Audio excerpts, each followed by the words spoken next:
Yo, yo, yo. What is good, Philly Take Nation, Sixer Nation? Welcome on into another nighttime live edition of the show. Second of a back-to-back. Sixers got a big win last night. It has been a wild 24 hours as we are back again, but with some trade talk as well. We are 48 hours away, not even at this point, maybe 40 hours away from the NBA trade deadline. We had a couple massive moves go down in the NBA today.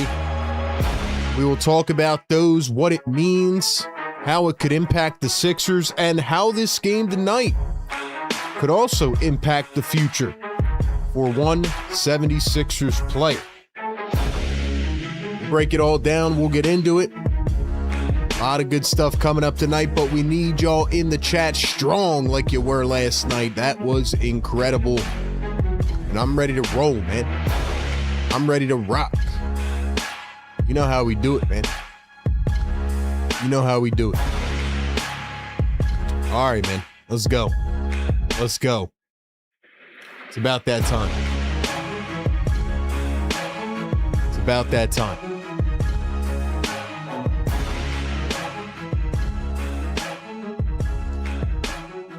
Let's get it rocking and rolling, man. Hope everybody is doing well. Hope y'all are good, man. Happy to be back. It is another one.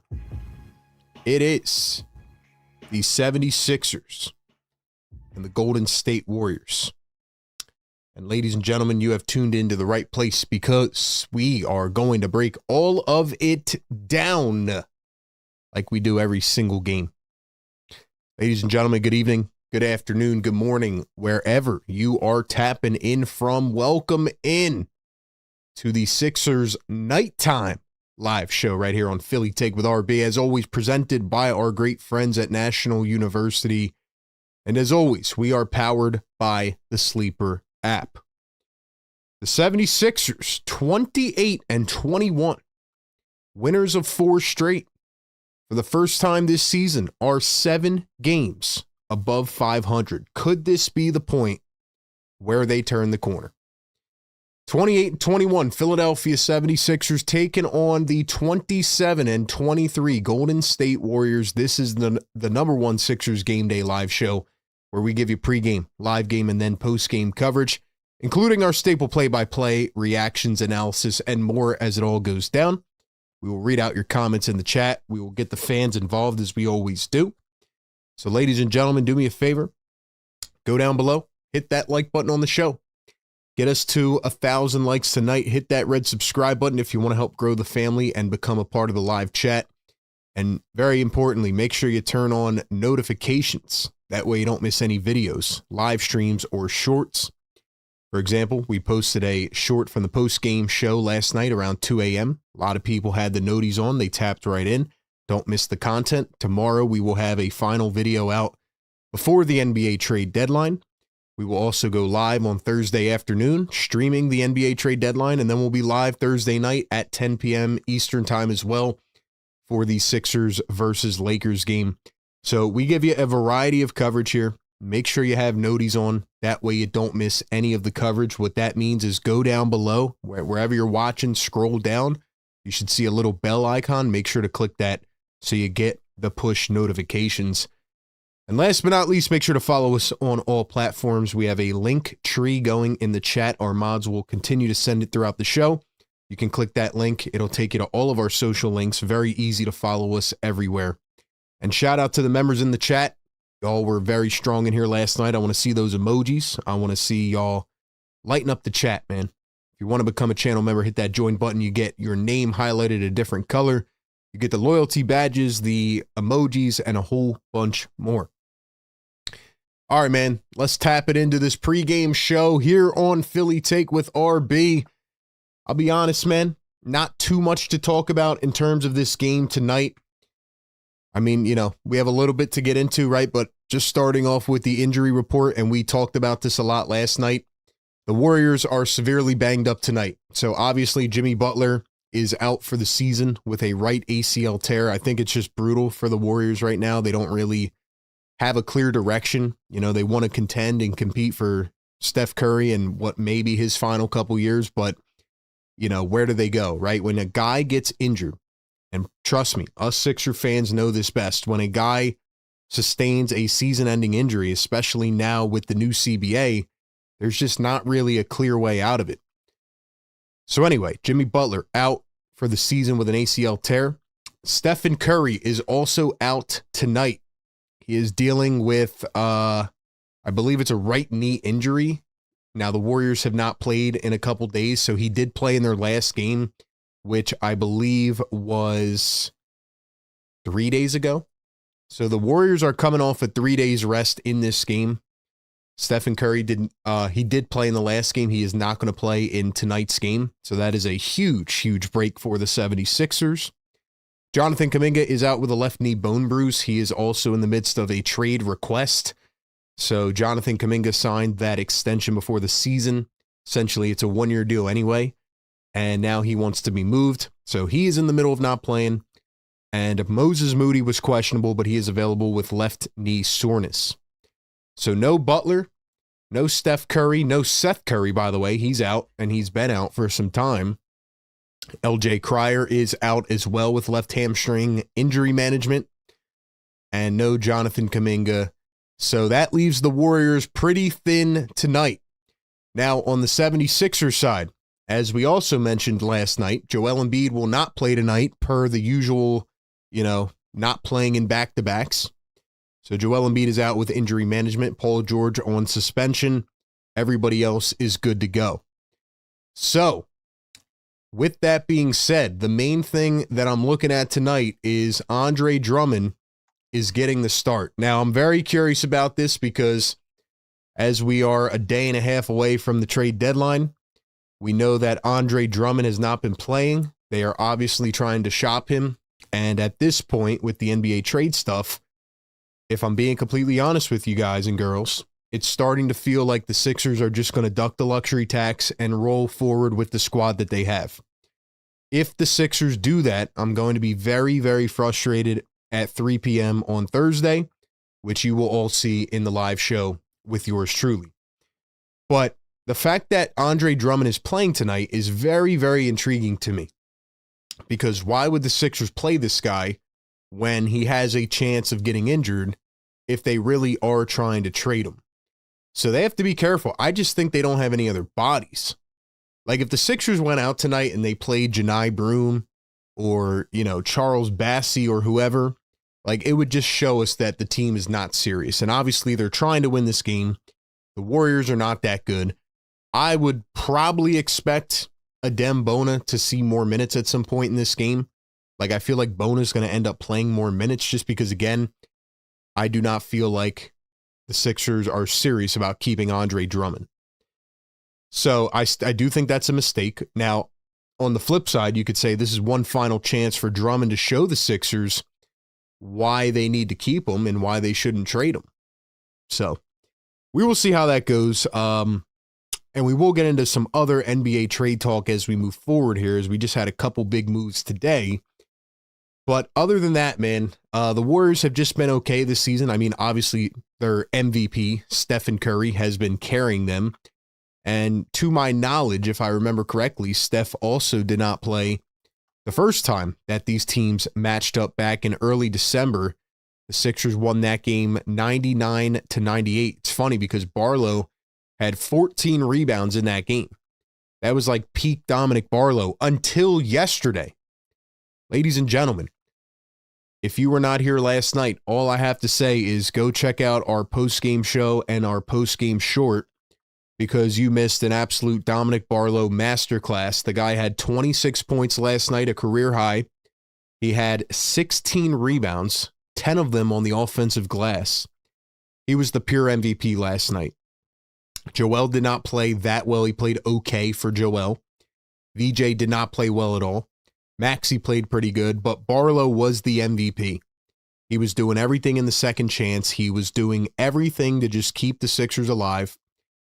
And they held a cushion throughout the entire game. And also, it didn't help the Clippers that James Harden, pretty much requested a trade. It came out that he wanted to be moved during the game. So we will talk about James Harden. Trust and believe. We talked about him a lot last night, but I do have more to say.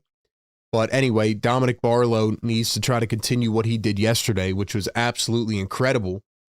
And thinking back now to that game back in December, that was the Pat Spencer game where a random Pat Spencer 16-point game off the bench going crazy in the fourth quarter. The Warriors outscored the Sixers 32-19 in the fourth quarter in that game, almost won them that basketball game. So I'm going to wrap up the pregame show here, and then I'll get to your thoughts in the chat. But if you remember what I said last night, I thought that the Sixers were going to split this back-to-back. I thought last night would be the very hard game, given that the Clippers had won 17 out of 21 games, knowing that Steph is not going to play tonight. So I picked the Sixers to win yesterday. And I said, if they win yesterday, I think they're going to lose tonight's game. Now, it's almost like the flip of last night, because in my heart tonight, I do feel, or in my head, actually, I feel like they're going to win. And I feel like this game shouldn't even be close, even without Joel Embiid. But deep down in my heart, I just feel, knowing the 76ers, right? They've had this pattern all season where they win easy games, or they win a couple games they shouldn't win, and then easy games they make very hard. I think the Sixers are going to make this game very hard for no reason at all. I think the Sixers are going to make this game very, very hard. And honestly, I would not be surprised if they got upset tonight. I'm going back and forth on this game just because it's a game they should win. It's a game they absolutely should win. They had all the confidence in the world last night. If they play the way they did last night, they should win this game by 20. But the Warriors are a favorite in this game without Joel Embiid. And something just tells me, so I don't know what it is. Something just tells me the Sixers are going to lose this game tonight. So maybe it's a little bit of reverse psychology, but I am leaning towards picking the Warriors in this game for no reason other than the Sixers should win this game, and they're going to make it very, very hard. $2 super chat from Don Boyle says, everybody hit that like button. Hey, man, no matter what, hit that thumbs up. Get us to 100 likes. That way we can wake up the neighbors. They were very, very frustrated this morning, so we definitely kept them up. We got to piss them off again. So we will continue to do that. But what do you guys think? What's your pulse on this game? Do you think the Sixers can actually give us back-to-back easy games? I mean, last night, the Clippers were hanging in there, but overall, the 76ers took care of business. Like, I don't feel like the game was ever in jeopardy, really, especially in the second half, even though the Sixers started slow in the third quarter. And I could give you keys to the game, but, I mean, it's the same thing every game, Don't implode in the third quarter and play defense. I mean, last night they showed a level of focus because they were playing a team that had been red hot. The 76ers have been playing up to competition, and they played down to competition. And this is a game that they should win by a lot, but who knows? But with that being said, I will give you my official prediction on the other side. But before we get to that, I got to give a shout out to the partner of today's show, and it is Sleeper. Ladies and gentlemen, hope you slept last night. Hope you're not going to sleep tonight. It's like back to back, but we're on the second half, and we're pumping through, man. Get that caffeine, whatever you need. Don't sleep on the game, and don't sleep on Sleeper. Sleeper is your one-stop shop for all your sports needs. You get to celebrate, chat on games in real times, get the fastest scores, news, and alerts at your fingertips, play in fantasy leagues, and win real money on picks contests. I use Sleeper for fantasy. I use it to get my updates, but also I use it for Sleeper's picks, where you get to choose anywhere from 2 to 8 of your favorite players. Pregame, live game, or across different sports, all you have to do is pick more or less than the predicted stats. You get to make these entries in 30 seconds or less with a $1 minimum entry. It is that easy, and on Sleeper, you can get up to 1,000 times your payout if your picks win. Use the promo code PhillyTake. Get a $100 match on your first deposit up to $100. Ladies and gentlemen, let's go over to Sleeper and make the picks. So, Last night we were 3 of 4. Let's see what we got going tonight. Should we pick former Sixer DeAnthony Melton to go over 15.5? I think VJ Edgecombe coming off a 1-11 game has to step up. Taking VJ on the over. I'm taking Melton on the under. Drummond, I think, is going to play very well. 9.5 boards. I think if he gets the playing time tonight, he needs to show the 76ers that, hey, you should not trade me. This is like his final hoorah. So I'm going to take Drummond over on the rebounds. And last but not least, let's see who else we can jinx. Should we try to jinx former Sixer Buddy Hield, or will he cook the Sixers? I'm going to say Brandon Pajemski goes under. I don't know why. Just an urge I'm having here. Just a little gut feeling. So that's our 4-pick parlay. We'll do it a little different tonight. It is easy as that. Make your picks in less than 30 seconds. Win up to 1,000 times your payout on Sleeper when your picks win. Shout out to the Sleeper app. Check them out. Download it today and use promo code Philly. Take terms and conditions apply. See Sleeper's terms of use for details. Operational in over 25 states. Check out Sleeper today. And please gamble responsibly. All right, ladies and gentlemen, it is officially time for our final score predictions. Let's open it up to the chat. You know the deal, man. I want your final score in the chat. Who is going to win this game? What will the final score be? Who wins? And who will lead the game in points tonight? How many will they have? So give me your final score prediction. Who gets the W ultimately? And who leads this game in points? And how many will they have? Last night I said it would be Tyrese Maxey. It was Tyrese Maxey and Kawhi Leonard tied. No Joel Embiid tonight. You know, I feel like Maxey has to go off again, and I do believe he will. Something is telling me that this could be a VJ night. Something is telling me this could be a Pat Spencer night again. I don't know how to pick this game, right? No Steph Curry, no Jimmy Butler, no Joel Embiid. The role players are going to have to step up big time. I think ultimately, Maxey will have the most shots. So I do think he's going to lead the game in points. But I could see VJ stepping up big time. I mean, Grimes had a resurgence last night. Grimes posterized John Collins and then hit a couple threes. So maybe Grimes can be back in the mix. But I'm going to say Maxey ultimately leads the game in points. Maybe not the most efficient game, but give me like 33 for Tyrese Maxey. So I'll take Maxey for 33. And who is going to win this game? I just have a bad feeling about this game, guys. I do. I shouldn't. But I'm going to pick the Warriors to win, and hopefully I reverse jinx them. I'm going to say the Warriors win a very cardiac game because the Sixers don't make games easy for us 2 nights in a row. They just can't do that. Last night was so nice. It was seamless going into the fourth, near the end. I'm going to say the Warriors win this game, and I think it's going to be something like 113 to 111. I'm going to say 113-111 Warriors, but I think Maxey leads the game in points. And I think the Sixers get cooked by a rando off the bench for Golden State. So hopefully I reverse jinx them. Let me know your thoughts. Like I told y'all a couple weeks ago, I am picking with my gut every single game. And I did feel like the Sixers would split this back-to-back. Now, I do think with this 5-game road trip, I think they should be able to win at least 3 of the games, maybe 4, which would be nice. If they win tonight, they'll have won 5 in a row. Does not feel like they've won 5 in a row or 4 in a row right now, but we'll see. We will see.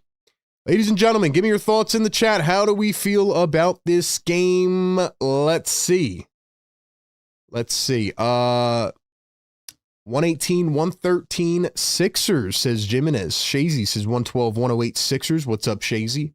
Pure Philly Pain, 116-106 Philly. Maxey with 27.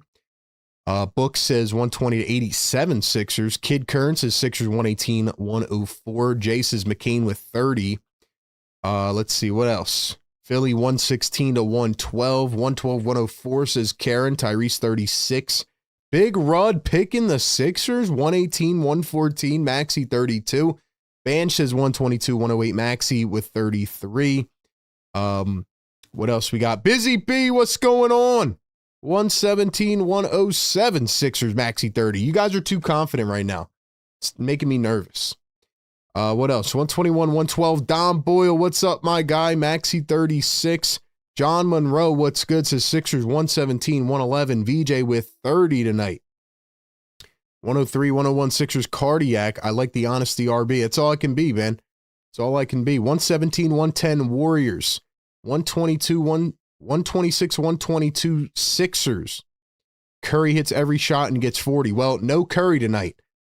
No Stephen Curry tonight. No Jimmy Butler. That makes me even more nervous because it's a game the Sixers should win by 15. But I just feel like the Sixers have done this all year long where they win a couple games and they get you fired up, and then there's an easy game right in front of them, and they just cannot take care of it. But hopefully I reverse jinx. 116, 106 Sixers, 118, 110 Warriors, 121, 109 Sixers, 113, 104 Warriors. Beer Batter Gummy Shark says blowout tonight, 125, 103 Sixers. Marsha, 115, 100 Sixers. 122, 117 Warriors, 133, 111 Sixers. Barlow, 25 boards. Shout out to Dominic Barlow, man. I've been tooting the Barlow horn since training camp, man. He emerged last night, had a breakout career game. Shout out to Big Dom. And shout out to y'all. Listen, man, 250 in the chat already. Only 74 likes, though. Y'all are helping me out. I don't want to hit the air horn tonight, because the neighbors are going to call the cops. They were pissed off today. If we piss them off again, yeah, your boy RB is getting taken out in the cuffs, baby. But we do it for the show. Ladies and gentlemen, drop that beat. Let's go, man. Game 2 out of 5 on the West Coast trip. We're staying up late. We're ready to go. Best game day live community in the world. We're going to talk about NBA trades and a whole bunch more. Sixer Nighttime Live. Let's get it, man. Let's go.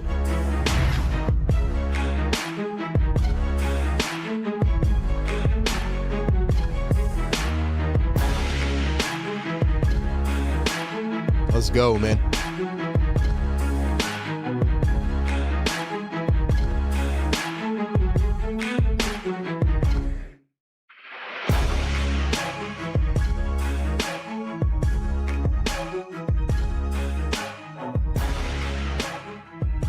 Yes, sir, man. All right, ladies and gentlemen, couple housekeeping rules before we get into this. Number 1, please be respectful in the chat. I'm sure we'll have some Warriors fans tapping in. We'll have some other NBA fans in addition to our great Philly core. We are trying to grow a huge NBA community, so we welcome everybody.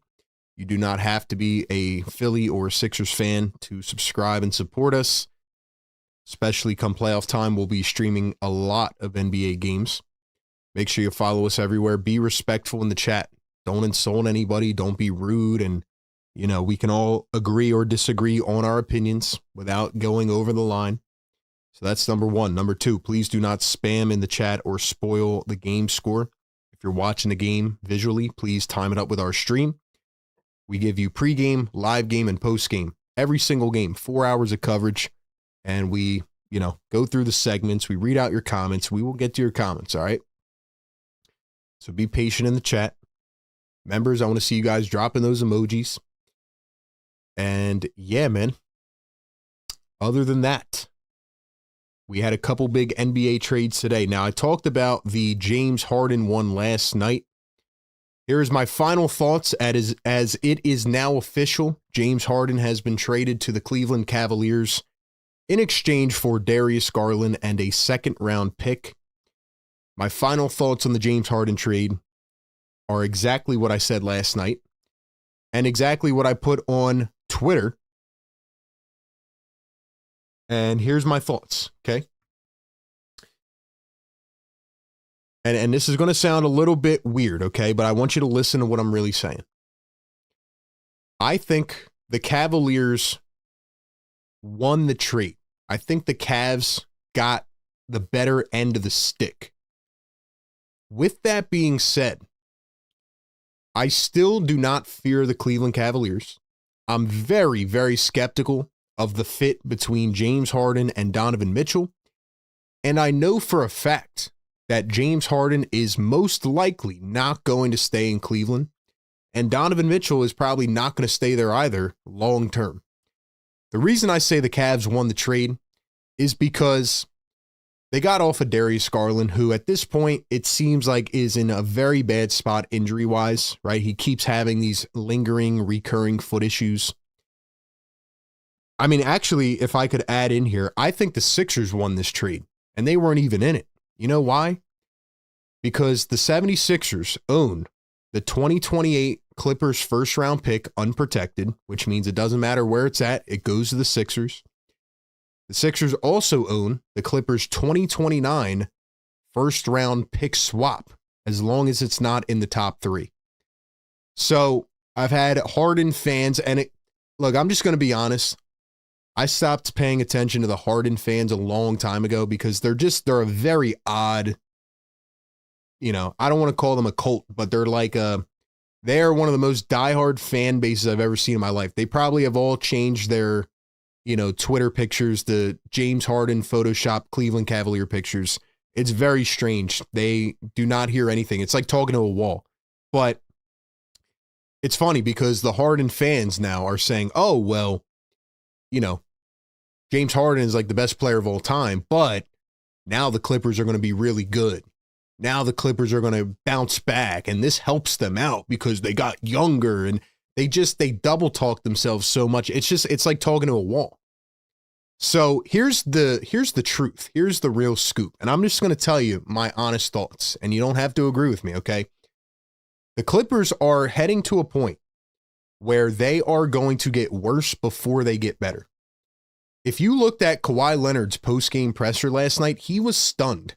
You know why he was stunned? Because, and I said this in the pregame show last night, before we even knew about the James Harden thing, the Clippers had actually come all the way back. They were like 4-18 to begin the season, and then they won 17 out of 21 games. And after winning 17 out of 21 games, James Harden sat out for 2 games and said, you know what? Trade me. I want to sign an extension. You guys don't want to give it to me. James Harden, despite being one of the best individual players ever, is one of the biggest head cases I've ever seen in my life. And he only cares about money. He does not really give that much of a care about winning. He probably has a better chance this year with the Cavs, but they're still not going to win because Harden also doesn't show up in the bright lights in the playoffs, and we have experienced that firsthand. And then he will quit. But in addition to that, I think there's a difference between what you are valued at and what you think you're valued at. See, it would be different, right? If James Harden wasn't going on 37 and there was like 5 teams willing to give him an extension, right? If there was all these teams saying, hey, James, request a trade, we're going to give you that contract, we want you, I would understand. There's no team that wants to give James Harden a contract extension. Why? Maybe James Harden needs to do an ego check and realize that he's at a point in his career where he's not getting that contract extension. Maybe if you would actually stay somewhere and win a championship, then the team would be willing to buy in. But that is not the case. And that is my honest thoughts. I think James Harden is going to destruct wherever he goes because he needs to put his ego in check. But again, you have to realize, guys and girls, that some guys have more of a priority on just making as much money as they can rather than actually winning a championship. It is a true fact, and it is, I guess for the fan perspective, it's unfortunate, but it is true. It is true, and I just think that that's where Harden is at. So anyway, I say all that to say, man, back to the Clippers. The Clippers are going to go down before they go up. And now the Harden fans and the Clipper fans are like, you don't understand.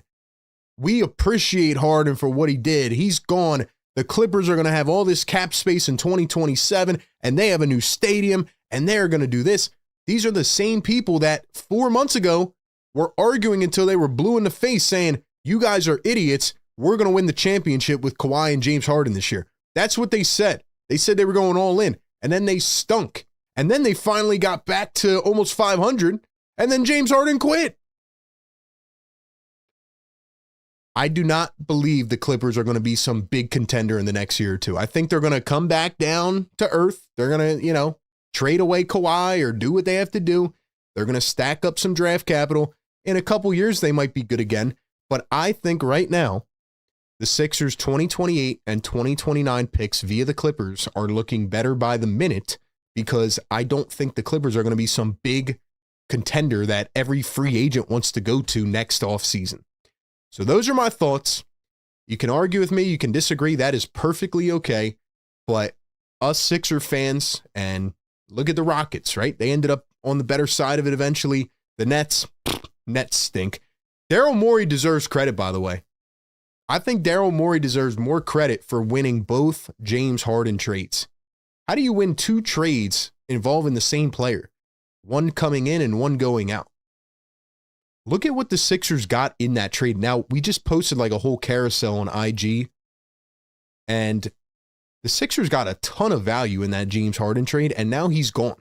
And the Clippers still have not won anything. The Clippers, in a way, remind me of the Brooklyn Nets. They've tried it with different iterations of stars. They've pushed all their chips in. They've tried. They just can't get over the peak, man. Now, I do think the Clippers are taking the first step towards getting better as a team down the road, but they do have a new stadium. They're trying to, sell the business side. So how long can they really stay irrelevant? Who knows? But I don't think it's going to be soon rather than later where they just build a super team. So anyway, those are my thoughts. Give me yours in the chat. Now, we did have a couple other trades as well that I want to talk about throughout tonight. We still don't have 100 likes, which is amazing to me that we have like 400 people in here. But anyway, man, screw the like button. Hit the subscribe button. Support the show. All right, we do this every game. We give you our coverage. We're going to be talking about the trade deadline the next 2.5 days. So tune into the videos, the live streams, the shorts. Tap in everywhere. There's going to be content going up on all platforms. And I have a lot more to say about just everything trade deadline wise. I have a lot more to say about the trade deadline. There was a very shocking trade tonight or today as well involving the Memphis Grizzlies, which came out of left field that nobody saw coming. So, let's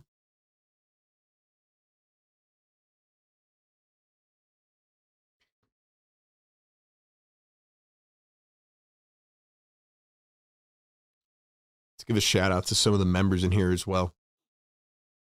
What do you guys think about the Clippers, the draft picks, the James Harden stuff? What do you guys think? Alan says, well said, RB. What's going on? Beer Batter Gummy Sharks says, James Harden frustrated with Cavs organization. Oh, man. The jokes going around are hilarious right now. Pure Philly Payne says, let's focus and win tonight. I agree. Bulls are a laughable franchise. I feel like the Bulls have actually been stacking some nice young players and draft picks. I mean, they're far out from winning for sure. But the Bulls, I mean, they're like just sneaking into these trades.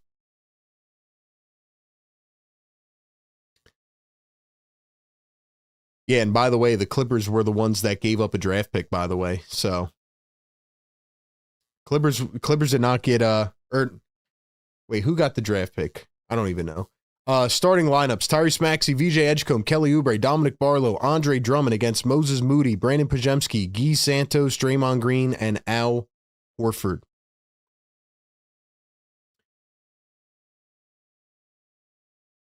So anyway, again, I feel like, okay, the Clippers are the ones that got the pick. Yeah. So again, they only got 1 second round pick. I still feel like the Cavs got the better end of the trade because the Cavs had to make a move, right? They're trying to contend. They've been underwhelming this year. I still feel like the Cavs got the better end of the stick here, but I don't think that they're going to do anything in the playoffs. So I honestly almost feel like it's a lose-lose situation. But that's how I feel. Sixers rocking the white jerseys tonight. Warriors rocking the black jerseys. No Steph Curry, no Jimmy Butler, obviously. No Joel Embiid, second of a back-to-back. We'll see if the Sixers can make it 5 in a row. Let's get the Warriors stats up here. Hopefully no trades break during the game. That would be crazy if they, like, pulled Andre Drummond off to the side and were like, hey, by the way, you just got traded. All right, we are off here in Golden State. Drummond going to find VJ Edgecombe driving downhill, kicks to the corner. Here's Barlow. Barlow to Maxey, and it's stolen away. First possession turned over. There's Al Horford, a former foe. Former friend and former foe, I guess. Pajemski going to find Draymond. Draymond at the top. He's going to find Moody. Here is Al Horford. Al Horford in the mid-range finds Moody. It goes right through the fingertips. Here comes Tyrese Maxey off the steal. Maxey for three. It's off the mark. VJ trying to save it. He does, and the Warriors take it back. Here come the Golden State Warriors. Draymond drives, kicks Horford up the top. Here's Pajemski a three, and that is money. So Pajemski gets him on the board first. I do want to talk about the trade that happened earlier today as well. I'm sorry, we will get to that. And we did hit 100 likes, so we got to hit the air horn. Kelly Oubre going to find Tyrese Maxey. Maxey at the top. Maxey gets double teamed. Maxey over to VJ. VJ going to pop a contested three. Airballed it. Drummond the board, and Drummond slams it down. Not a fan of James Harden, but I think the Cavs will come out of the East because of this trade. Do you guys, let me ask you this. Do you really believe in the fit of Harden and Mitchell? It's hard for me to see their play styles and believe that Harden and Mitchell can really coincide. That's just my thoughts, though. I think the Cavs got desperate because they had to do something because they were the 1 seed last year. They got embarrassed by the Pacers, and they're underperforming. So I did feel like the Cavs had to do something. I just thought this was the wrong move. Here goes Pajemski downhill, goes up, missed the layup. I think the Cavaliers should have traded for Giannis, got in those sweepstakes. We do have updates on that. Trust me, we will get to it. Here's Edgecombe, going to find Barlow wide open in the corner. Cha-ching! Woo! Bada boom, bada Barlow. Horford guarded by Drummond.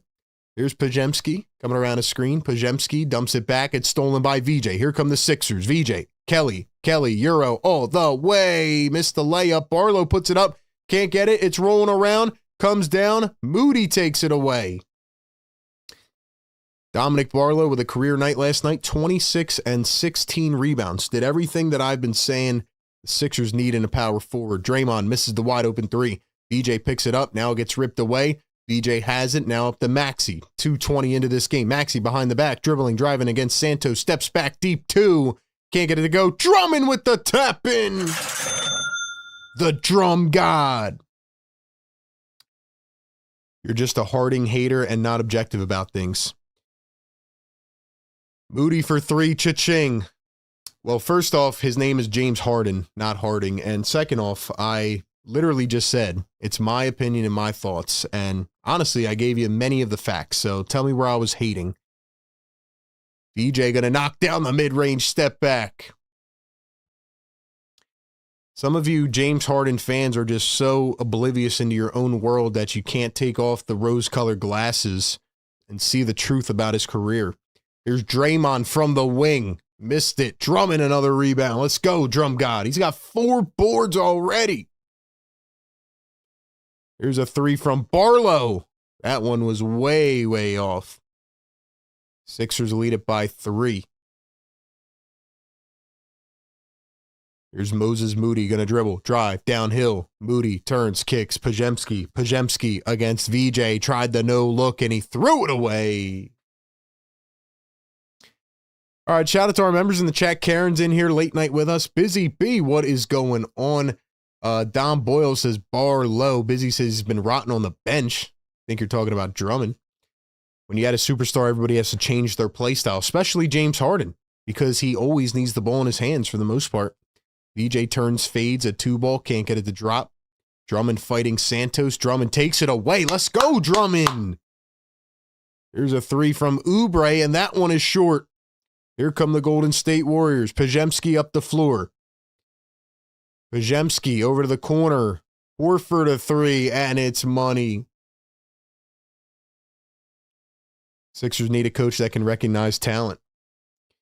I mean, we're seeing what Drummond can do right now. He's obviously much better than Adem Bona. I don't know what everybody on the Sixers staff sees. There's Kelly for three. Sixers cash in another one. They shot the ball very well last night. Shot about 44% from three. Here's Pajemski, the hezzy, the drive, kicks it over, and it's almost stolen by Maxey. It's out of bounds. We got Alan in the chat. Kion, fire, take goat in the chat. What's up, Daniel? Member in the chat. Vincent says, I think Harden fits great on the Cavs. Russ and CP3 both were nice fits, but Harden's going to feed Allen and Mobley more than they ever ate before. Well, there's rumors that Mobley and Allen could get moved as well, so we're not even done yet. But I just think the fit with Mitchell is going to be a little wonky, but we'll see. I understand why the Cavs made a move, though. I think this is starting to shape up to be a crazy deadline. I mean, at first it didn't seem like there was really much of anything going on, but it's crazy. I'm not a Harden fan either. I just bet his props and have seen his career. Okay, so you're pretty much more focused on the gambling side. See, I'm more focused on the NBA and analysis side. I'm telling you what has happened from watching the guy for several years on this basketball team and watching his career trajectory. If you would actually listen, I literally have said many times, including last night, that Harden is a very great individual player. I'm just talking about his career. So anyway, man, they can call me a hater or whatever else, but I just give you the facts. And once again, I mean, James Harden requested his 4th trade. You can't deny that everywhere this guy goes, he ends up not winning and then requesting a trade. Just being honest. Here's Pat Spencer for the first time. Had 16 off the bench in that first Sixers-Warriors game. 3 ball is missed, and here come the 76ers. Maxey bringing it up the floor, finds Oubre. Oubre downhill, kicks out to the corner. VJ drives into the paint, turns, spins, fade. VJ, a 2. He got it. Let's go, VJ, man. See, this is what I like. I like VJ with the ball in his hands. And also, I've said many times on this show that James Harden has done a tremendous amount for the development of Tyrese Maxey. I think Maxey developed a lot under Harden, under his wing, learning how to manipulate the floor. So I do think Harden left a lot of positive for the Sixers. Now, the way that he handled the exit was ridiculous. I mean, he acted like a 12-year-old, and he told a bunch of kids in China when he was on tour that Daryl Morey was a liar. So, no, I don't think that was the right way to handle it. And no, I don't think winning 17 of 21 games and then quitting on your team is a good way to handle it either. But anyway, those are my thoughts. That's the James Harden thing. Ladies and gentlemen, here's what I need you to do. I need you to drop a like on the show. We got 500 people in the chat right now. Hit the like button. We got to wake up the neighbors. Yes, sir. Yes, sir. Wake them up. We can't hit the air horn again until 200 likes. Couple more, I might get the cops called on me, bro. They were mad last night, I'm telling you. They were pissed off. We definitely woke them up. Shout out to y'all, man. Shout out to y'all.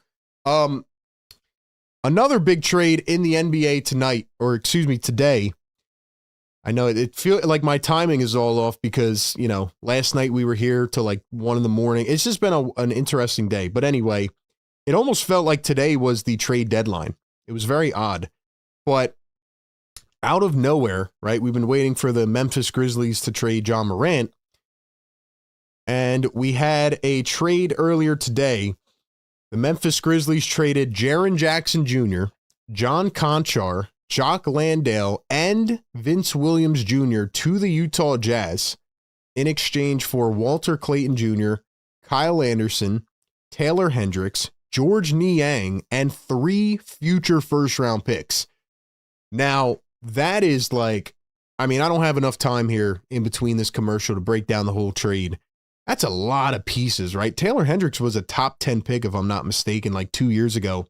Walter Clayton was a guy that won the national championship won the March Madness tournament last year with Florida and was on a freaking shooting spree.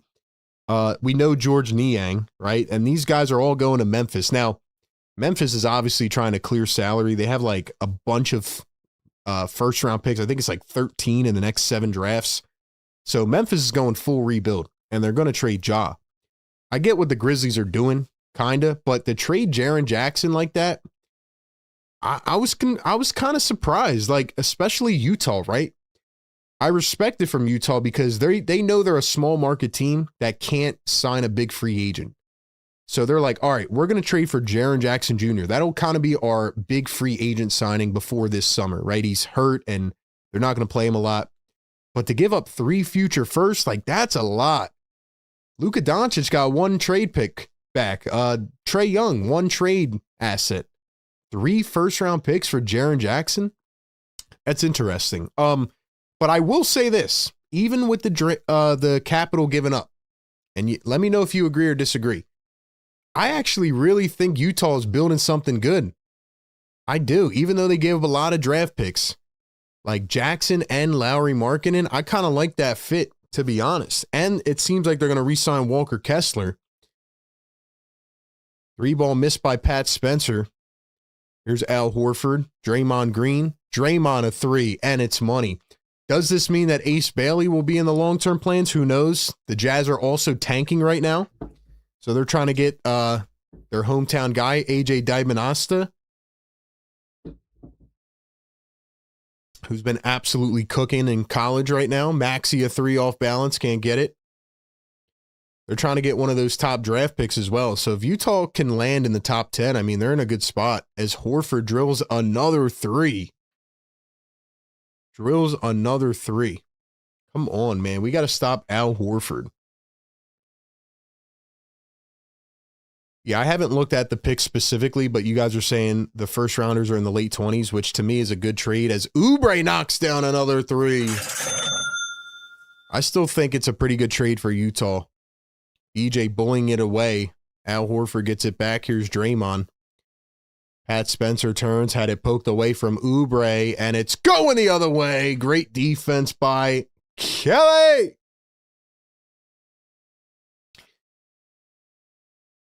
But anyway, man. Yeah. Utah Jazz, in my opinion, made a pretty good trade to get Jaren Jackson Jr. Usually a defensive monster. Now, he doesn't rebound the ball particularly well, but he can do different things, can knock down shots. I like Jaren Jackson Jr. What do you guys think about that trade? Who do you think won that trade, Memphis or Utah? Watford in for the first time. He misses the floater. Here come the Golden State Warriors. Quentin Grimes is in for the Sixers.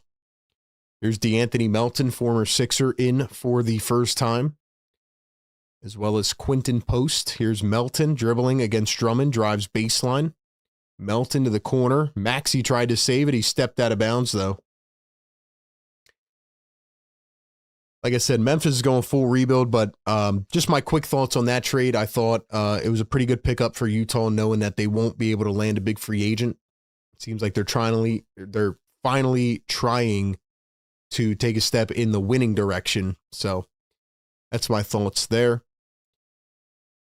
Quentin Post, a wide open floater from about 5 feet. And also, I do think that some of those guys from Memphis are going to get waived. Could Jock Landale get waived by the Jazz too? Maybe he could be the replacement if the Sixers trade Andre Drummond, who just missed a layup right under the basket. Sixers lead by 2. Here's the dribble, the kick. Buddy Hield into the paint, turns, spins. Quentin Post over to the corner. Here's a 3-ball, and that one is good. And that was number 3. That was Will Richard, also on that Florida team last year. He's been playing some pretty good minutes for the Warriors this year as a rookie. 2nd-round pick. Watford down the lane in traffic, goes up, missed it, gets his own board, finds Drummond. Drummond tried the poster, he was blocked, and it went right back to Watford, who scooped it in on the 3rd attempt. So the Sixers result in points. They lead it by 1. Here's Melton turning, spinning into the lane against Oubre, goes up and in. We do have a couple other trades to discuss as well. We'll get to those in a few minutes.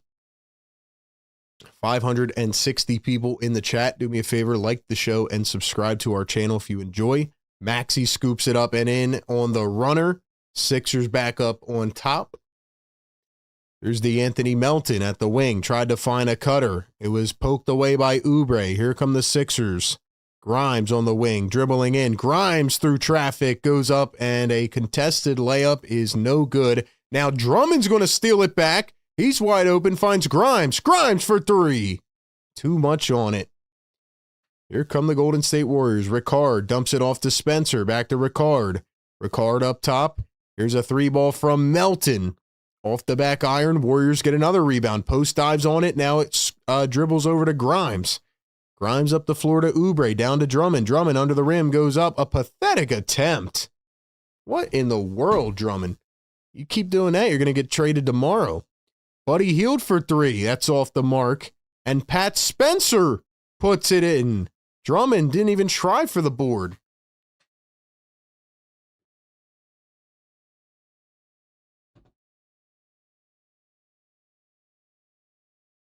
And we have a timeout.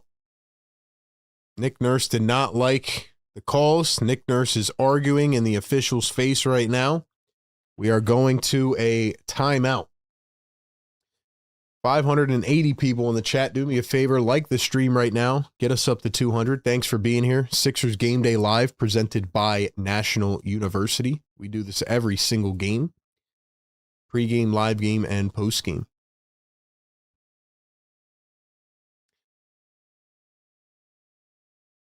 Okay, so real quick, we had another trade today. We had the Boston Celtics acquiring Nikolai Vucevic and a second-round pick in exchange for Anthony Simons and a second-round pick. Now, my honest thoughts, this is a very mid-trade. Vucevic is way past his time. Now, I know he wanted to go to a contender because the Bulls aren't doing anything. The Bulls feel like they're just building a team of 15 guards. So I'm a little confused on the Bulls, but I do think they're adding some good value in these draft picks. You know, with these trades, they were in the DeAndre Hunter trade just as a backdoor team. Picked up a couple seconds, I think. Bulls are obviously prioritizing the future. I don't think they're done yet. But the Boston Celtics get a guy that they can do some different things with. You know, not really an interior big. A guy that, let's be honest, gets owned on the defensive end. So, I mean, I get why the Celtics wanted to get a big because they don't really have a quality big. And it feels like with the way Jaylen Brown's playing, you know, they came in thinking, all right, this is a gap here. Now they're trying to make a little bit of a push. Do I think Vucevic is going to tip that line? Probably not. But the Celtics will probably trade him after the season anyway. But it does seem like the Celtics are trying to make a push with how the rest of their team's been playing. So I don't think Vucevic is like some quality all-star big anymore. Yeah, that's my thoughts. And he's not that good of a defender. So what do you guys think? Who won the trade between the Bulls and the Celtics? Showing highlights from this last Sixers-Warriors game where VJ hit a big-time three at the end to give the Sixers the win.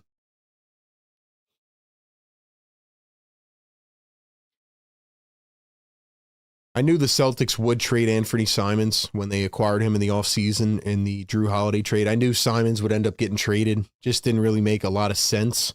But I do think Brad Stevens is a pretty good GM. And I think once the Celtics get Tatum back, you know, I think they'll be obviously in the run again next year or whatever. We'll see if he can make a return this year. But honestly, I thought the Celtics at one point were just going to tank to try to get a top pick to pair with Jaylen Brown and Jason Tatum, but they've just been playing too well. Watford finds McCain. McCain blocked in the corner. First attempt of the game. He's blocked by Santos. Here comes another former Sixer, Buddy Hield. He finds Quinton Post. Bona in for the first time. Here's Spencer, drives. Just walked. Didn't even call it. Spencer at the wing. We have Quinton Post hits the deck. Also, how come Jabari Walker does not play either? I just don't understand why guys get like sparing minutes and then, I don't know. They just don't, it doesn't make any sense to me.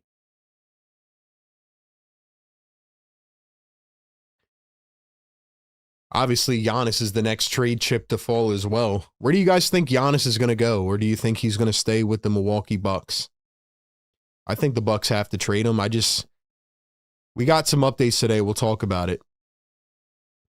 Quentin Post finds Guy Santos. Santos up with the reverse lay, and he's going to knock it down. I have a new team that I think Giannis is going to, and I feel pretty confident about it after today, and I'll tell you guys why in probably the next 5 to 10 minutes. Here's Edgecombe dribbling, driving all the way, goes up and lays it in. A lot of offense in this first quarter.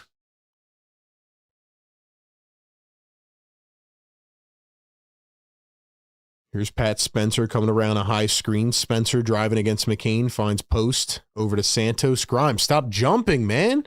Santos down to Spencer, touches it out, now swings it around. Post wide open three and drills it. Sixers need to have a practice where they just work on defensive fundamentals. I mean, every guy on the team jumps 5 feet into the air on a pump fake. Then they don't rotate correctly. Here's a Dembona dribbling, driving downhill, goes up, lays it in strongly. 46 seconds to go here in the first. Giannis to the Blazers, Spurs, Wolves, Bucks. Here's Post at the top. He's going to chop another three and banks it in. Didn't I just say in the pregame show that somebody random off the bench is going to start chopping tonight? Well, it's Quentin Post. Here's Trendon Watford against Santos, driving downhill. He turns, he spins, he fades, goes up and lays it in. Santos took an elbow to the chin. It's 32-29.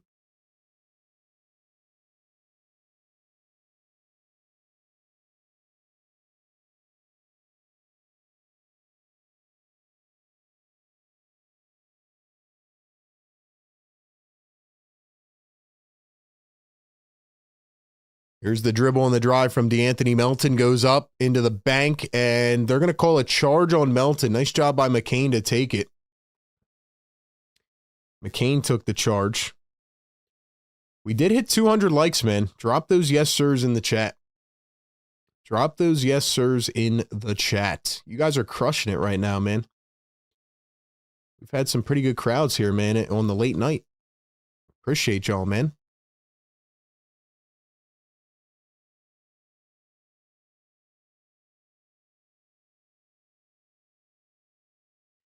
Bona going to check out here with 7 seconds to go. Sixers going with a small ball lineup here to end the quarter. Sixers to inbound.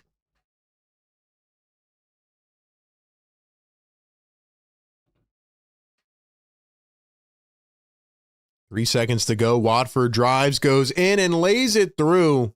32-31. Nice bucket by Watford. 2 seconds. Watford almost stole it away. Now there's 1 second to go. Warriors will have one more chance.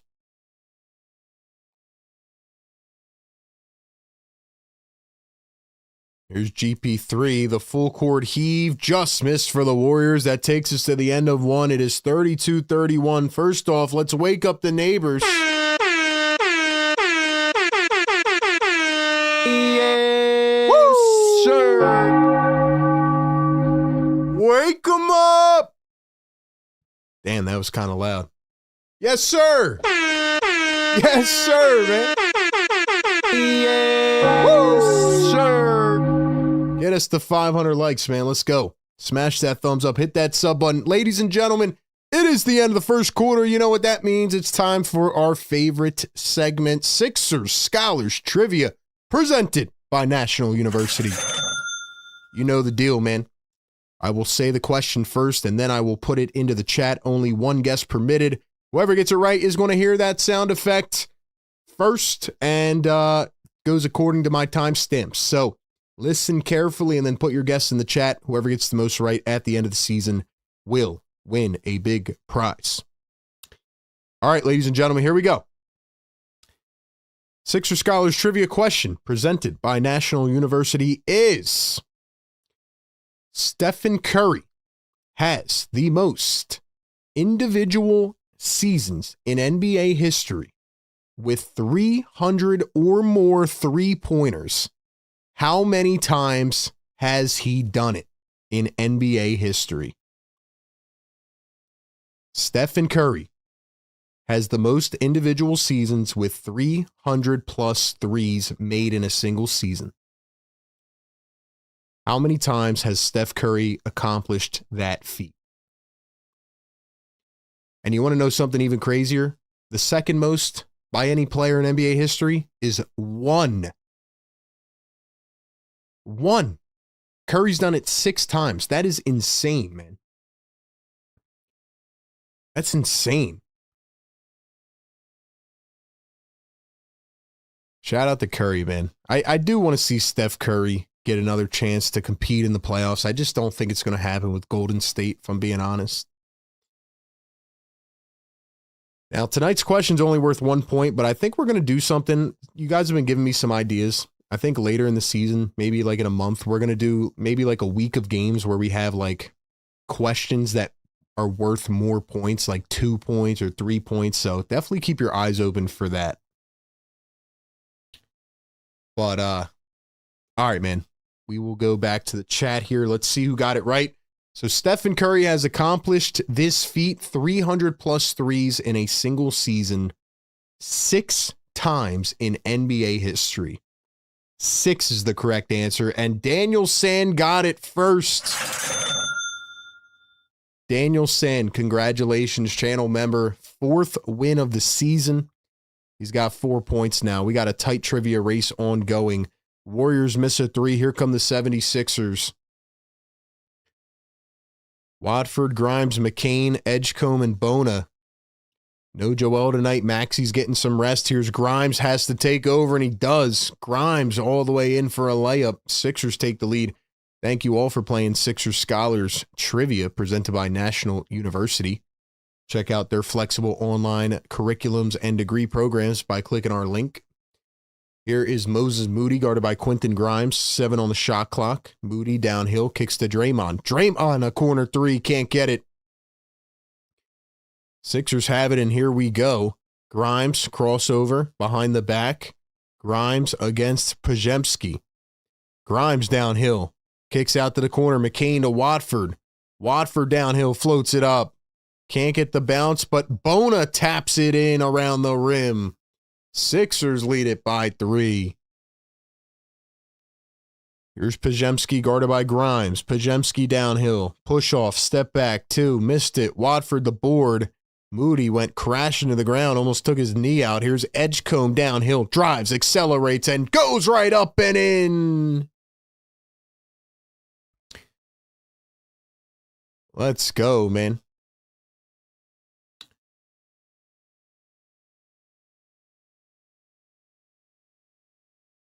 Bona steals one away. Wow, they didn't call a whistle, and Bona's going to take it the length of the floor. Slams it down in the open lane. Bona's hyped. The benches rising up, and the Sixers lead it by 7.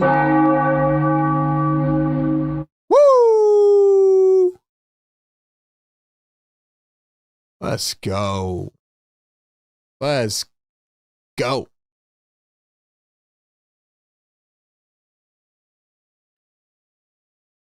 All right, mods, we got to get this guy out of here, man. This guy out of here. No disrespect allowed in the chat.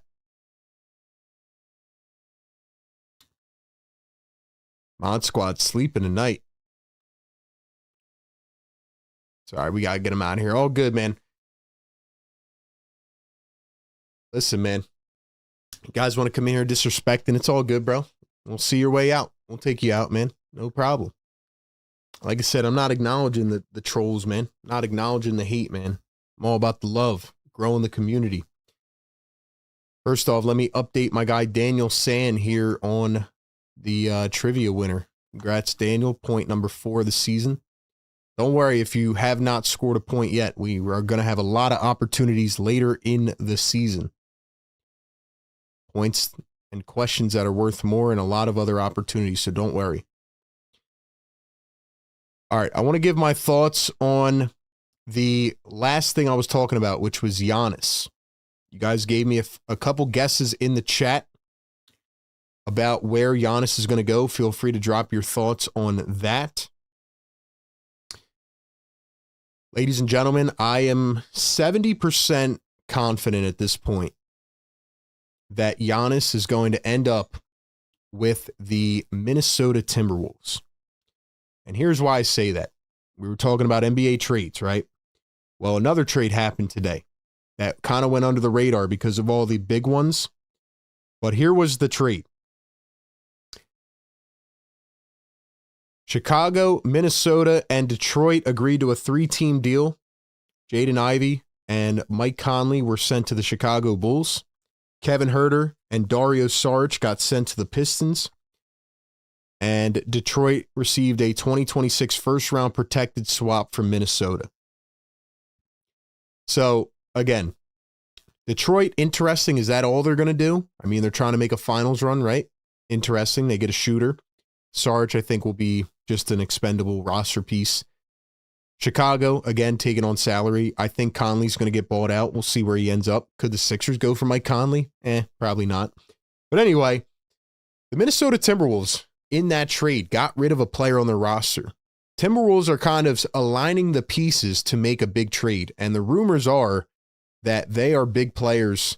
They were in the James Harden thing. Harden didn't want to go there. I think Giannis could end up in Minnesota. And I'm starting to think that's where he goes with Anthony Edwards and Rudy Gobert to try to win. So those are my thoughts. I think, I don't know. I just have a feeling that Giannis is going to Minnesota. Here's a 3 from Buddy Hield. That one's off the mark. Horford picks it up. Now Pajemski. Pajemski guarded by Grimes. Here's Buddy Hield. Hield throws it away. Grimes picks it up. Grimes bringing it up the floor. Grimes. No look. Ooh, Bona flushes it home. Let's go. He's on fire. All it took was for me to talk a little smack to Adem Bona. And here he goes, man. Here he goes, man. Bona flying around tonight. Santos against McCain out to Green. Now Horford. Horford to Pajemski. Pajemski, Draymond. Here's Santos for 3. And it's in and out. Watford the rebound now. Sixers bench making an impact. Here's McCain for 3. It's way off. BJ the offensive rebound out to Grimes. 3 minutes into the second. Grimes working against Pajemski. Against Santos. Grimes dribbles it off his foot. Taken away by Golden State. Santos coast to coast. Here's Buddy Hield. Lays it in.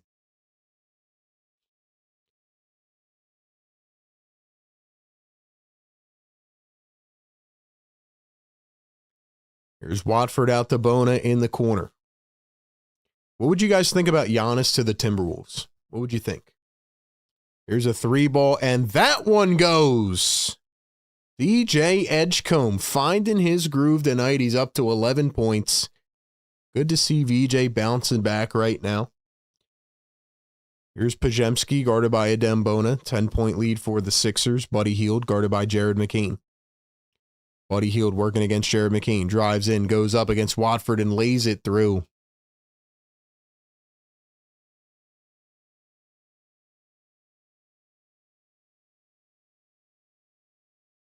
Here's Jared McCain working against Pajemski, finds Grimes. Grimes going to pop a 3 and hits again. Sixers are finding a groove offensively right now. They are humming. They are humming right now. 20-4 run. Horford over to Hield. 7:44 to go in the second. Hield pops a deep 2. Can't get it. Grimes the board. The Sixers bench is actually cooking right now, man. Grimes turning, spinning, dumps it. Watford into the paint, picks it up. Goes up reverse lay, and he's fouled. Let's go, man. Bench is cooking. Bench is cooking. Let's go, man.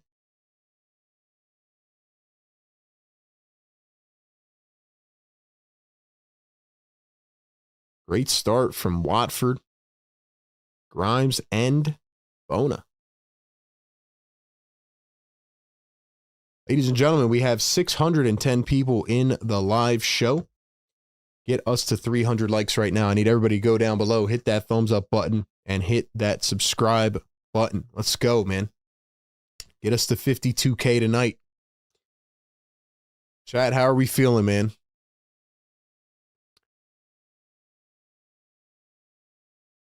Watford going to knock down 1 of 2 at the line. He's got 7, 5, and 3. Watford triple-double. Watford triple-double on the way. 48-36. Here are the Warriors driving into the paint. Melton goes up, lays it reverse style. See, I don't feel comfortable with a 10-point lead. Definitely not. Definitely do not feel comfortable. Here's Kelly Oubre. Oubre going to find Watford. Watford guarded by Santos, switched on to Heald. 10 on the shot clock. BJ crossing over, driving downhill. It's poked away. Santos dove, almost saved it. A good effort, but nonetheless, he's out of bounds.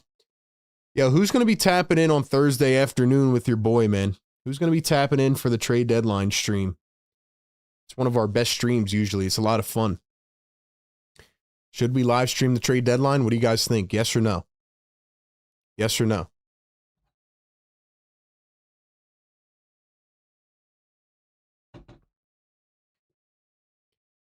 There's a deep 2 from VJ. No good. Bona with the putback slam. He's on fire. Woo! Oh my gosh. What in the world got into a Bona, bro? A Bona is going crazy. He's saying, yo, don't play drumming over me. Post misses the little running layup. Here come the 76ers again. They're on a 22-4 run, I believe, or 24-4. Grimes a step back 3. Hits it again. Again.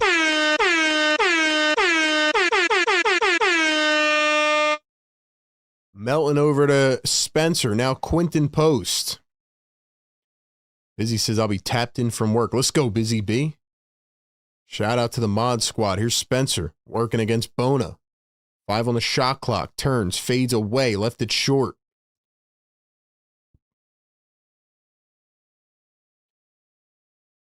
Yo, Bona is playing amazing right now. Here's a 3 from Santos, and that's money.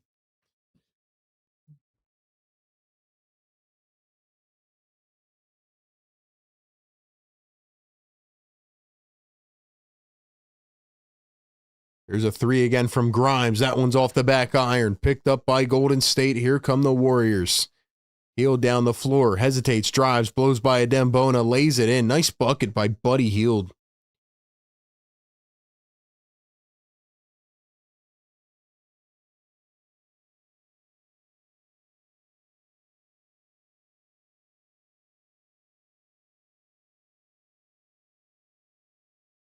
Dude, a Bona is playing amazing. This might be his best game of the year right now. We have a timeout on the floor, ladies and gentlemen. Let's play a fun game we like to play in the chat here in the second quarter. It is called Drop the Spot. Drop it like it's hot, man. Let me know where you guys and girls are tapping in from in the show tonight. Listen, man, if it's your first time being here, I'm RB. This is Philly Take with RB. We stream every Sixers game live, pregame, live game, postgame. We stream other NBA games as well, especially in the playoffs. We're building an NBA community, man. So subscribe to our channel. Support the grind if you enjoy the content. Please do me a favor, man. Hit the like button, bro. 600 people in here. Get us to 600. The more you guys interact and hit that thumbs up, the more people we put this in front of. Let's keep growing the community, man. Where's everybody tapping in from tonight? It is the late night show. Second of a 5-game West Coast trip. Late for us East Coast people. But you guys are still tapped in strong, man. We got Phoenix, Arizona in the chat. Upper Darby, PA. Atlanta, Langhorne, PA. Prospect Park, Northeast Philly. NJ in the chat. Charlotte in the house. LA in the building. Jersey squad in the chat. Albany, Australia. England, a late one, says Scott. Germantown in the building. North Walls, PA. Where else we got in the chat? Palisades Park. Northeast Philly in the chat. Long Beach, Cal. Spring City, PA. Northeast Philly. Philly in the chat. Rachel, what's going on? John, what's good? SPK, what's going on? Marsha, what's good? Richmond in the building. South Philly. Drescher, PA. Philippines in the house. Port Richmond. Nashville. West Philly. How many games does Barlow have on his 2A? I don't know exactly. I think a few, but they're going to convert him regardless. They should have converted him last night, to be honest, with how he played.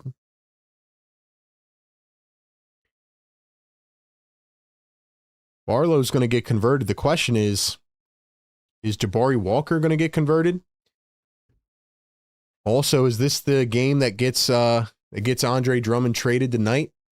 Are the Sixers looking at Drummond like, hey, you should be gone? Because Drummond has 5 rebounds already, but I don't know. He's playing some weird defense inside, not playing normal Drummond defense, and missed a couple easy bunnies, so I don't know, man. West Philly in the house. Nashville watching at Tierra del Fuego. End of the world at holidays. South Philly in the chat. Mount Pocono in the building. $2 super chat. Don Boyle, what's good, my guy? Says 5 in a row sounds good. And again, hit the like. Let's go.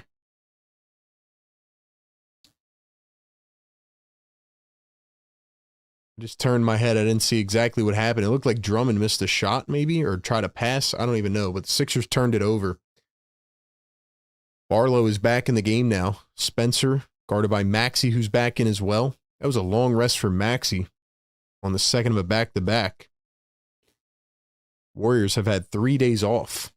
Sixers have had more energy, though. Maxey tries to steal it away. Barlow picks it up. Maxey goes crashing. Here are the Sixers. They almost have 5 guys in double digits already.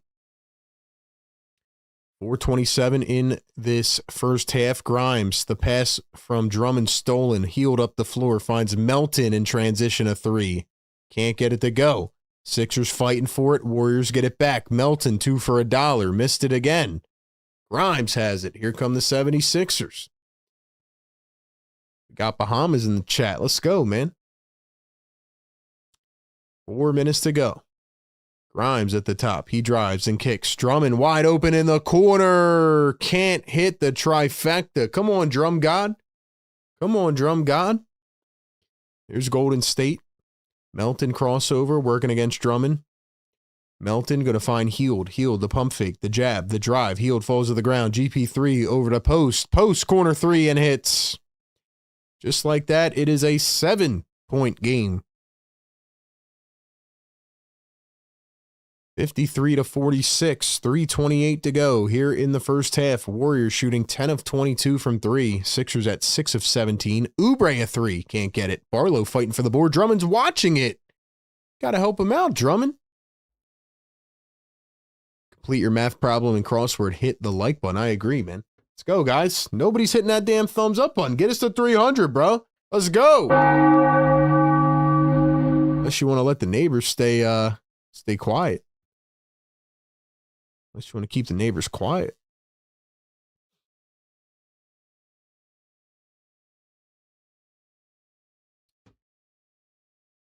Ado run by the Warriors, says Don Boyle.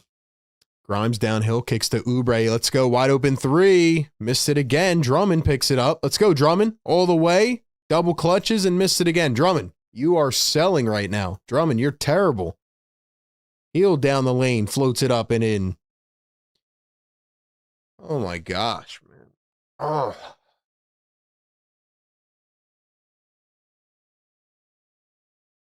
.10 run for the Warriors. Here's Maxey downhill. He turns, he spins, and he's fouled. So no Joel Embiid and no Paul George. I think we have to recognize that as well. Paul George going to be out for the next 23 games. I think people are going to start to feel the effects of it. I don't think people really recognized it. And again, they're still not playing that good of a team tonight, but Sixers are going to need Paul George, and they are going to miss his defense. Neighbors going to learn tonight, says Don Boyle. It's up to you guys, man. Maxey knocks down the first free throw. 2:40 to go here in the first half. They got to get the ball back in VJ's hands as well. And Maxey, I mean, he played 10 minutes and then he sat for, what he said, for like 9 minutes? I don't know. It's just weird. I mean, I know it's a second of a back-to-back, but come on, man. Maxey, you got to step up. You got to take over this game.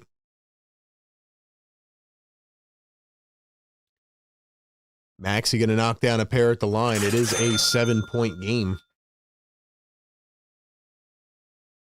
It has not been a good quarter, and still have the dreaded third quarter incoming. Hield misses the layup. Drummond picks it up, finds Maxey. 2:30 to go in this first half. Kelly driving downhill, working against Moody. Kelly had it poked away, picks it up, drives the lane. Kelly in traffic, missed it. Here come the Warriors in transition, pushing the pace. Hield dumps it off to Draymond. Nice pass over to Moody, wide open a three, and hits. 55-51.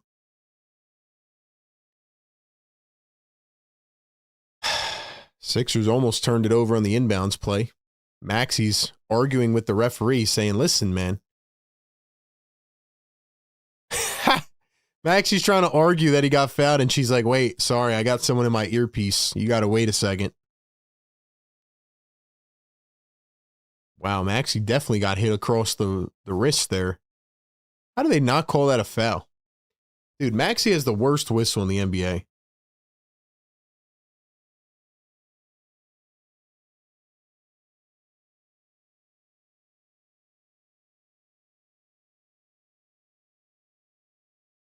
And the Sixers turn it over yet again.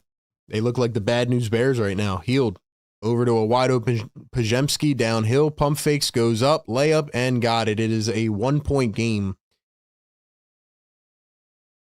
Now the fans are back into it. There was that random game a few games ago where Maxey had like 13 free throw attempts. But other than that, he never gets any calls. Barlow turns, spins, floats it up. Bro, what are the Sixers doing, bro? What are they actually doing? Here come the Warriors on the fast break. Hield goes up, missed it, and we have a foul. Foul on VJ Edgecombe. Or maybe Dominic Barlow. Barlow's arguing with the referee. Barlow's pissed off. Listen, man, referees have been terrible, but Sixers are taking very ill-advised shots. They're playing like they don't care. Yeah, Barlow definitely got fouled on the other end. No whistle. I know the Sixers are down Joel tonight and PG, but the Warriors are down Curry and Butler. This is a team you should... I mean, listen, man. Listen, I said this at the beginning of the game, bro. I said this in the pregame show. Did I not say this? Listen, I don't want to sit here and act like I know everything, but I've watched this team all season. This is what they do. And I said at the beginning, I don't feel good about this game, and it's going to be way closer than it has to be. And I'm already mentally bracing myself for the end of the game because I know it's going to be down to the wire. It's going to be down to the wire, man. I already know it. Hield going to knock down at the line. It's tied at 55.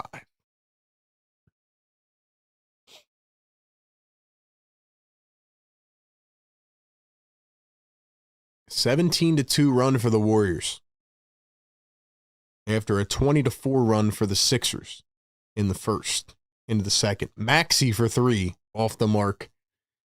Kelly downhill, turns, spins. Here's Watford. Nobody wants to shoot the ball. Nobody's looking at the rim. Barlow to Maxey. He's double-teamed. He has nowhere to go. Maxey gets away from it. Barlow all the way. Lays it up and missed. Yeah, I don't know, man. I don't know, man. Here's Buddy Hield working against Dominic Barlow. 40 seconds. Oh, behind the back? That's what Hield's doing right now. Left hand, missed the layup. Looked like it was blocked. VJ up the floor to Maxey. Pump fake. Maxey a quick three. And he's fouled. Finally gets a whistle. Sixers are just playing right into the Warriors' favor here. You can just feel it, man. Karen says it's a no call. It should be either an and one or two shots at the line. John P., what's up, man? Says shout out from LA. Vlad says I liked it. My bad, been driving. What's up, Vlad? Cool J, what's up? Yo, 675 in the chat. Get us to 300 likes, man. We do this every game. We're up on the late night. Like and sub to the show. Thank you for being here, man. First one good at the line from Maxey. Yeah, I have an honest question for you guys. Someone, or a couple people actually hit me up on IG yesterday. And they were like, yo, RB, we want to see you talk about the whole NBA. Like, we wouldn't even be mad if you did like another channel or podcast just talking about NBA stuff. What do you guys think about that, man? Obviously, we live stream other games in the playoffs and all, but would you want to see like other NBA talk? Would you want to see like another channel or podcast or something like that? I was meaning to ask you guys that. Maxey gonna knock down the second. I have a lot of ideas, man. A lot of big things on the horizon this year for sure. It's all in the works, though. But obviously trying to give the people what they want.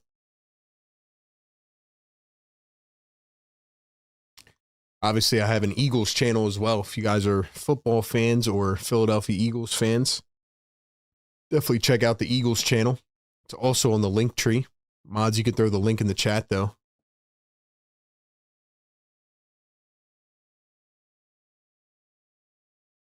All three good at the line for Maxey.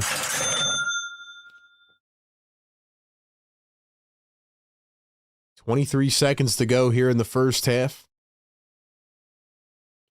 Here's Draymond Green guarded by Adem Bona.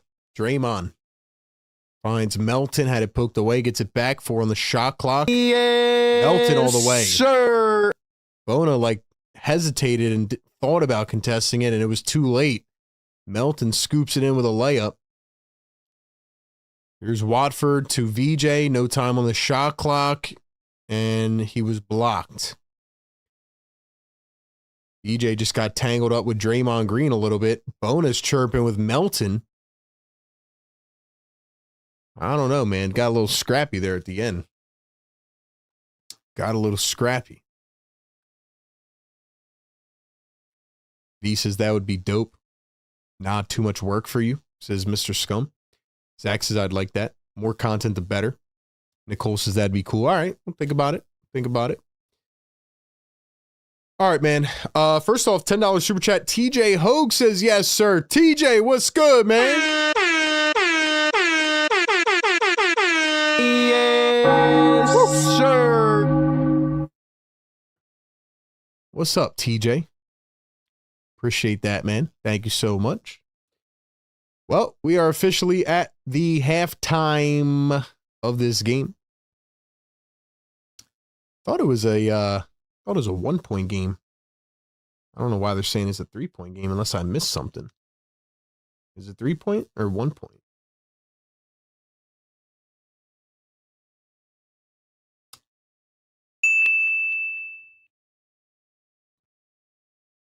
Thought it was a 1-point game, but anyway, they're saying for now 58-55, so we'll see.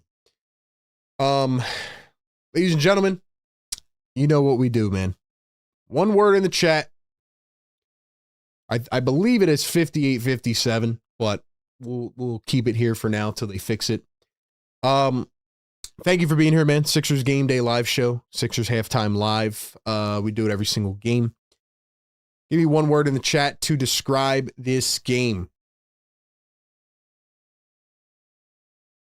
Give me one word in the chat to describe this game. I hate to say, ladies and gentlemen, but this is exactly how I predicted this game to go so far. We're only halfway in, but this is exactly how I predicted this game to go. If you were here in the pregame show, which I recommend you do, yeah. Anyway, give me one word in the chat to describe this game. We have a $2 super chat from our guy Bernard McCoy. What's up, man? It says Oubre giveth and he taketh, stay in the lane. So Bernard not happy with Kelly Oubre there. Yeah, man. I don't know if I can just like pin one person or the other. You guys aren't going to like hearing this. All right. You're not going to like hearing this. Well, I got 2 words for you. Number 1, my one word is Sixers, because this is who the Sixers are. This is exactly who they've been all season. Like I said, they win a couple games, they get you riled up, and then they go into a game that they should win by 10 points or more, and they're struggling. So that's number 1. My other word is Embiid-less. Nobody's going to want to admit it, but the number 1 issue is that the big fella can't play back-to-back games. You go into a game like this, now you don't have Paul George either. You're playing a completely different style. Now, I do think the back-to-back factor is a little bit into this as well. Warriors have had 3 days off. The 76ers played last night. But anyway.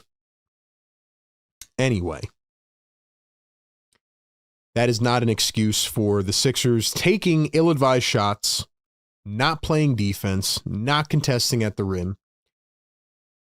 I'm looking at Andre Drummond in this game. Let's go. Andre Drummond started off really good for like 3 minutes, and then he decided to stop contesting the rim. He also has watched 3 or 4 easy contested layups, not jumped up for it. He also missed like 3 bunnies. So Drummond is pretty much saying, trade me tomorrow. Might happen. Honestly, without the bench in this game, the Sixers would be losing by 20 points. And I said in the pregame show that it would be a random off the bench to cook the Sixers, and no other than Quinton Post with 10 points, 3 boards, and 3 assists, and Buddy Hield with 9 points, 3 boards, and 3 assists, and 2 steals. So the Sixers are getting cooked by Quinton Post and Buddy Hield off the bench. It's not Pat Spencer, it's the other two. $5 super chat from DJ Eastwood TV, my guy. What's up, DJ Eastwood in the chat? Shout out to my guy. Make sure y'all give him some love till he gets his channel back. DJ Eastwood says, Sixers about to be 3-0 in the Percocet P suspension era. Maybe facts, maybe not. I'll tell you what, man. I think this is going to be a cardiac game. I think this is going down to the wire. I picked the Sixers to lose just because I have a weird feeling about this game. This is a game they should be able to put away. But similar to the first game against the Warriors, without Steph Curry, they are struggling. I do think they're missing the impact of Joel and PG tonight, but I also think they should be beating this team because when you have no Stephen Curry, who's about 85% of this team on the floor, no Jimmy Butler, there's no excuse to not be winning this game handily. It's going to take a Maxey run in the fourth quarter. Maxey has not been good tonight. Kelly has made some wild decisions with the basketball. Barlow's missed a couple easy layups. Really, the only guy that had any momentum was VJ Edgecombe.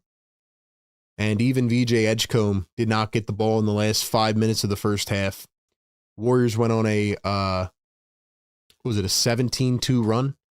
Sixers had a 20-4 run, and then the Warriors had a 17-2 run. I thought Nick Nurse's substitutions were brutal. He left Maxey off the floor for about 9 to 10 minutes from the first into the second, and it allowed the Warriors to gain all the momentum. But I will say, I mean, Bona with 10 and 3 off the bench, Grimes with 8. If your starters would actually step up, you'd be winning this game pretty easily. So I am very concerned going into the second half about this game because I feel like, you know, Pajemski, Moody, these guys haven't even got going yet. And if you leave this team in it and you mess around, then they're going to take the game. That's how I feel. All right, give me one word in the chat. Let's see. We got cardiac. Embarrassing. Clockworks is Busy B. Choking. Weird. Yikes. Mid. Tough. Victory. Predictable. Typical. What else? Sloppy. Malpractice. Struggles. Nick Nurse on adjusting. Battling. Careless. A lot of good words in the chat. Let's look at the team stats real quick. Let's see. Sixers have done a good job lately at not turning it over. They only have 6 turnovers in the first half, so they still are taking care of the ball. But they are giving up 45% from long range. Once again, not playing a lot of defense. The Clippers shot 60% last night and lost the game.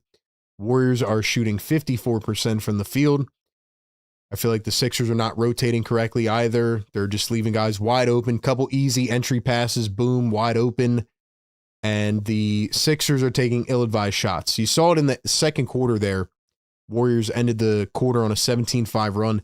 Sixers just got very flustered, man. You felt the energy shift over to Golden State. But that's what happens sometimes. It is a game of runs. So we'll see what happens in the second half. Yeah, there's just no way the Warriors should beat you, but I just feel like they're going to stay in this game because the Sixers like to play down to competition. Sixers like to play down to competition, and we haven't even hit the dreaded third quarter run yet, so it does concern me. It does concern me. Ladies and gentlemen, who do you think is going to win this game? What is the main key going into the second half? Let me know in the chat. Let's put a poll in here. Who do we think is going to win? It'd be very nice if the Sixers could win this back-to-back, but who knows?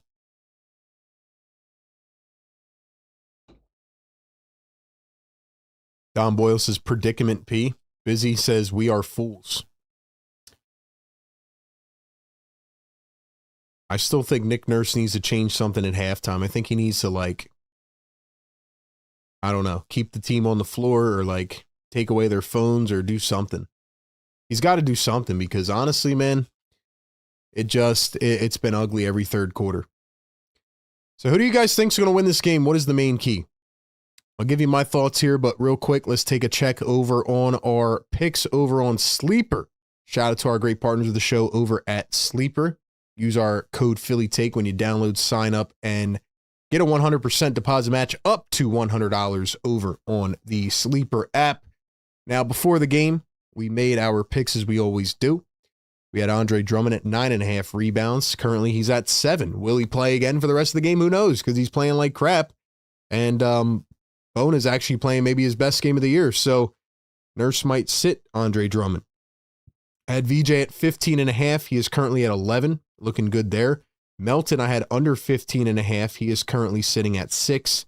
And Brandon Pajemski under 1.5 threes. And he is currently at 1. So not looking too good on that one. But if you think you can outpick me, go ahead and download the app right now. Make your live picks during the game for the second half. Make some picks across other sports. We have the Super Bowl coming up this weekend. So a lot of opportunity. And it is very fun over on this Sleeper app.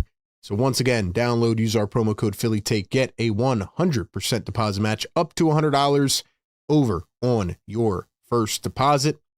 Terms and conditions apply. See Sleeper's terms of use for details. We will check back in during the post-game show and see how we did. But ladies and gentlemen, we end off the halftime here with our prediction. I'm not going to change my prediction. I do think, I think this is going to be a cardiac game down to the end. I'm going to say Warriors win still, 113-111. But I am hoping, I'm very much hoping that the Sixers will reverse, or that the Warriors will get reverse jinxed here, and that they will lose this game. If the 76ers get this win, I think they're in a really good spot going into the rest of this week. But they need to win this. So we have talked about this game so far. We will for the rest of the game. We have also talked about a ton of trade stuff. So we will break all of it down as we go forward here for the rest of the game into the post-game show. Make sure y'all like the show, subscribe to the channel, and hit that bell. Don't miss any of our content. Support us everywhere. Ladies and gentlemen, we got to wake up the neighbors. Drop the yes, sir. We hit 300, man. Yes, sir. Yes, sir. Wake them up.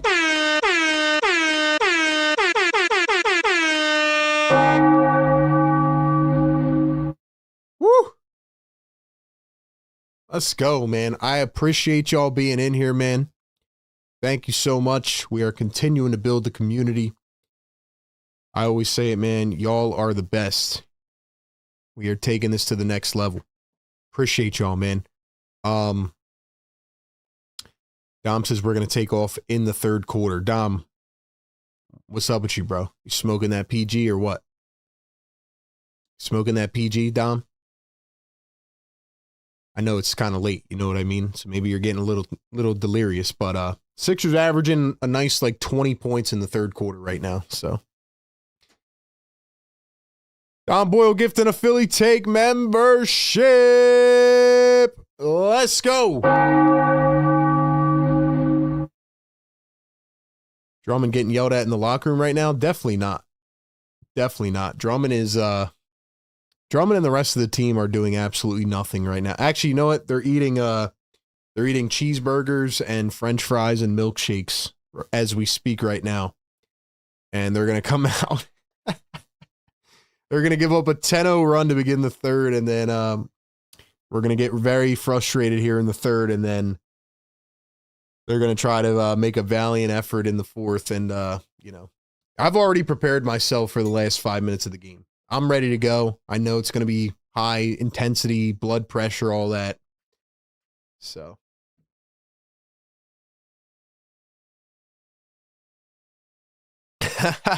Dom says the PG's got me on one. Smoking that PG, man. Drummond's on cloud. Oh, man. Don Boyle's about to get that drug test from the NBA.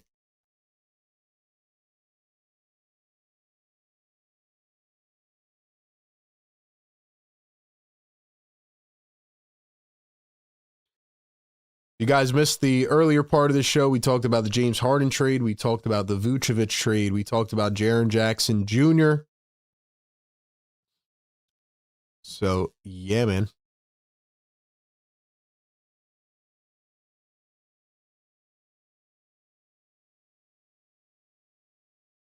Still can't believe James Harden has requested his fourth trade in the NBA. Teams keep falling for it, man.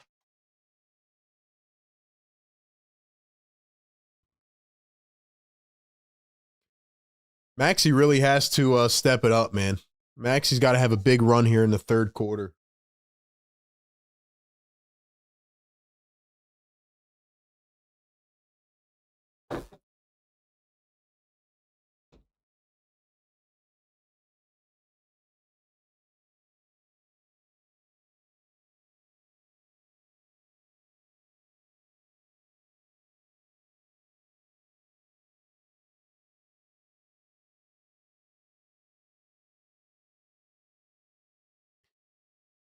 Are we about to get another magnificent Pat Spencer miracle fourth quarter?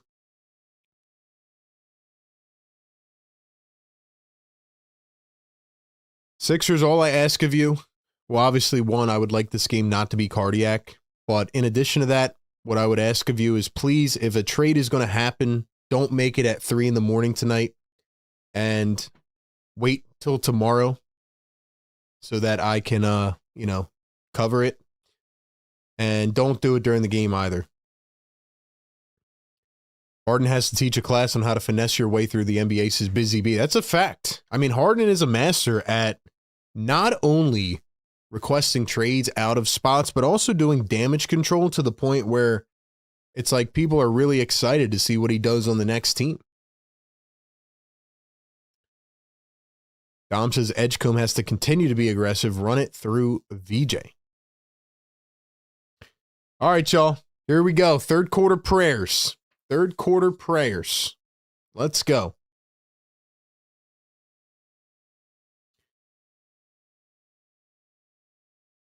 Brandon Pajemski.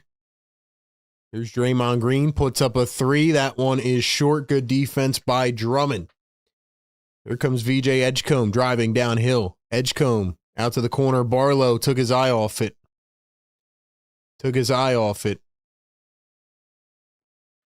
3 a.m. trade is when the neighbors wake up, RB. Exactly. I don't know if I'm going to wake up. That's the difference. Here's Pajemski. Turning it around. Posting up Edgecombe. 11 on the shot clock. Pajemski looking, scanning the floor. He turns. He spins to his left. Drummond to the corner. Santos a 3. That's off. Drummond gets the board. Maxey pushing it up the floor. Here's Kelly Oubre. Oubre with the rock. He's working on Santos. Here is VJ Edgecombe. Edgecombe against Santos. One-on-one, drives downhill, steps back, has a little bit of space, puts it up, can't get it. Drummond the offensive rebound. Drummond, that was a pathetic rebound attempt. He had his arm outstretched, didn't even try for it.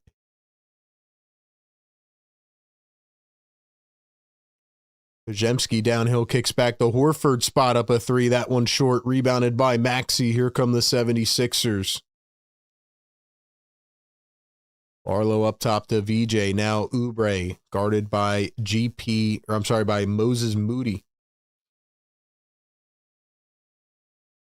Draymond Green Draymond Green. Drummond turns, misses it. Barlow, the offensive rebound, goes up, and he is fouled. Barlow takes a hard spill, and Dominic Barlow going to head to the charity stripe for 2. All right, channel members, I need y'all to drop some fires in the chat.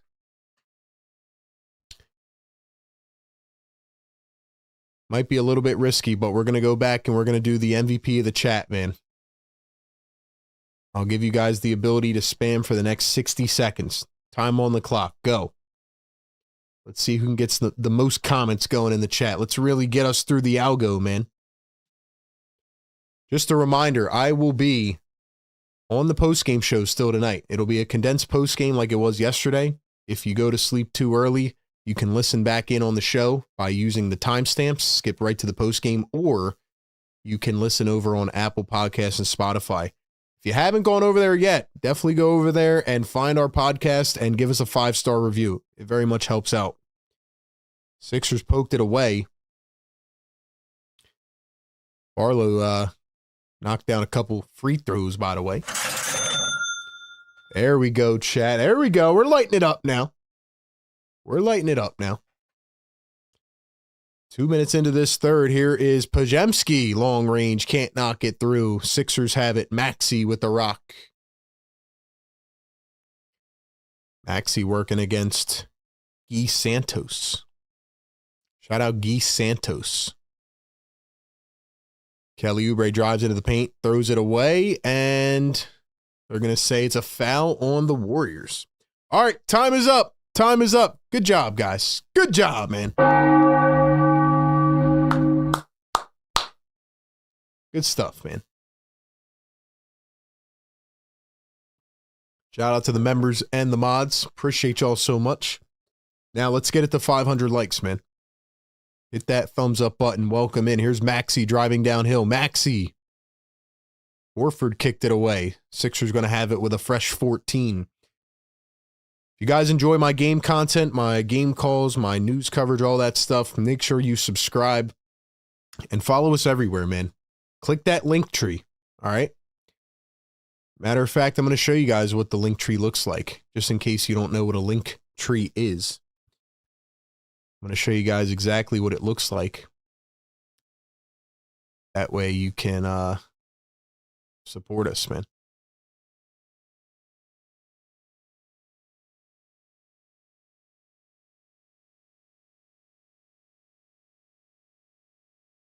Two and a half into this third quarter. Here is VJ Edgecombe going to find Maxey. Maxey working on Moody. He gets a double team. Maxey 1 of 5 on the night. Here's Oubre. Oubre has a little space. Can't knock down the three. Barlow the offensive rebound. Maxey touches it. VJ for 3. Short again. Drummond punches it away. Sixers get a third opportunity. Here's Maxey now guarded by his former teammate DeAnthony Melton. Edgecombe at the top, 4 on the shot clock. VJ, right hand, left hand, dribble, drive, step back. VJ might have walked, goes up. He gets the bucket, though. They gave it to him. I didn't see it if you didn't see it. Here's Pajemski, going to find Draymond at the wing. Pajemski over to Draymond. Draymond going to turn spin out to the corner. Wide open 3. Melton way off. Surprised after the Sixers left another guy wide open that happened. Here's Kelly Oubre in the corner. Pump fake, dribble, drive. Oubre up top. Now Maxey downhill against Melton. Floats it up, and he's fouled. Tyrese Maxey to the line for 2. So, ladies and gentlemen, if you click that link that the mods will throw in the chat, it'll take you to our link tree. This is what it looks like. It is literally just a tree of links. You can click on all these and follow us everywhere. Podcasts, Eagles channel, Twitter, Instagram, easy as that. Facebook. Give us a follow everywhere, man. I appreciate it. Thank you. EJ says, not a Philly fan. Much respect to RB. Entertaining streams. Thank you so much. And listen, you don't have to be a Philly fan to be here. We want to grow this community as big as possible. So I honestly like the competition being in here and other fans as well. I like just having a lot of people that can just, talk ball and just have a good time. So you are welcome all the time. Draymond at the top, going to find Drummond. Horford guarded by Dominic Barlow. 8 on the shot clock. Horford posting up. He turns, he spins, he drives, floats it up, missed it. Drummond gets the board. Drummond fighting for it, and he finally reels it in. Maxey downhill, going to find Oubre, back to Maxey.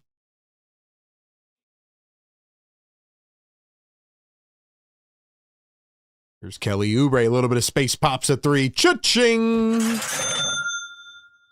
Don't look now. Don't look now. But the Sixers are on a 9-0 run!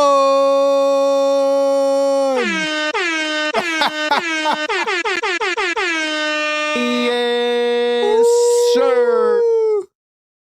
What? Woo!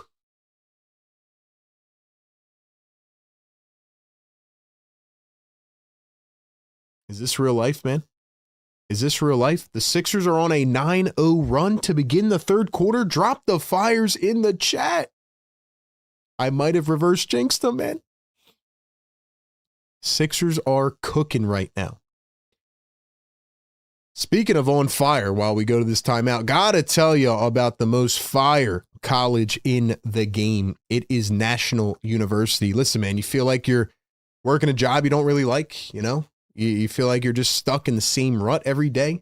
You want to get that promotion, you want to level up, but you don't know how to get there. Well, you have to check out National University. They are one of the largest private nonprofit accredited universities in the U.S. with 50,000 plus students, 150-degree programs, and a 50-year history of innovative learning and support models for working and non-traditional students. You might say, RB, where are they located? How am I going to get there? No problem at all. They give you 4 and 8 week online courses designed to help you balance school with your work life.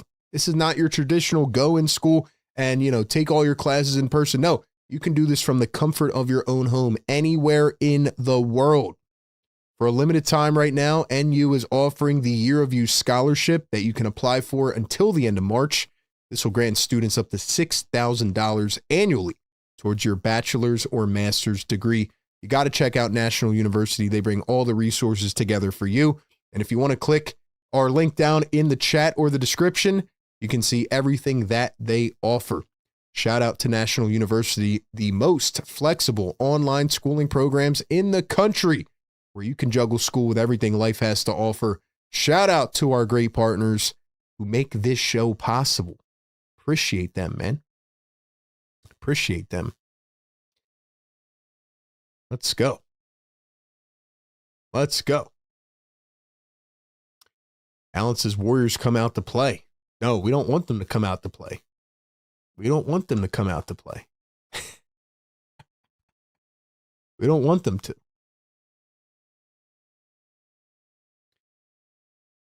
Let's go, man. Chat's on fire. Yo, you guys are crushing it. I honestly did not think, I should have known from last year, but last year was brutal, but I didn't think that a lot of y'all would be staying up with your boy, man. But y'all are the OGs, man. Y'all are the OGs. All right, here we go. We're out of a timeout. Can the Sixers hold on? Warriors have not scored a point yet in this half. Melton downhill against Barlow, kicks it out. Here's a 3, and it is money from Guy Santos. Okay. 9-point game. 9-point game.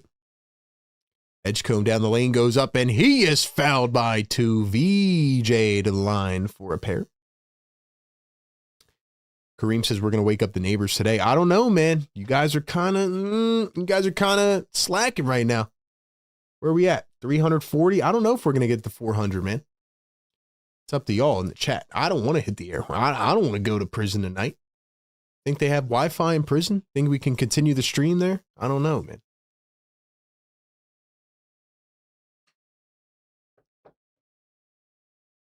Where do the Warriors go from here, man? Kuminga wants to be traded.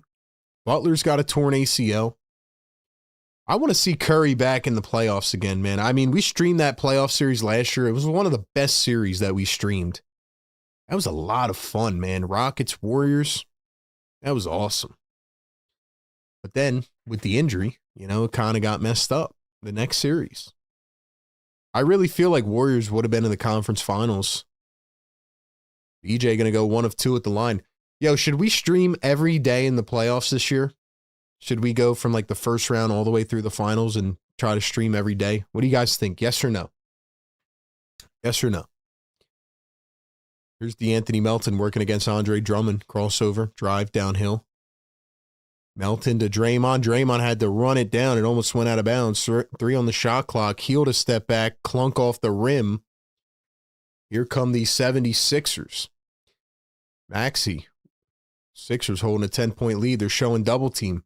They're showing double. Maxey's 1 of 5 on the night. They're not letting him get any shots off. Here's Barlow. Barlow spins back to Oubre. Now VJ, 5 on the shot clock. Nowhere to go. Pat Spencer guarding him. VJ drives, steps back. VJ can't knock it down.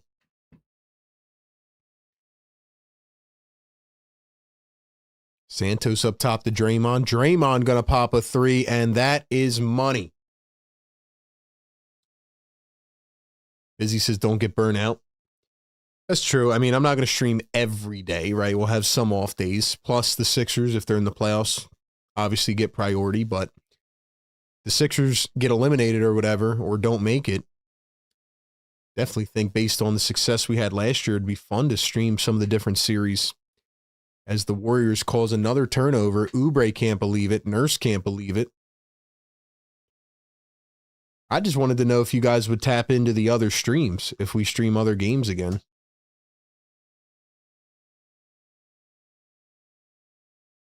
Draymond going to pop a 3. Draymond left it short. Oubre up to VJ. Here comes VJ Edgecombe. Crossing over, driving downhill, goes all the way, lays it up and in. Let's go, VJ.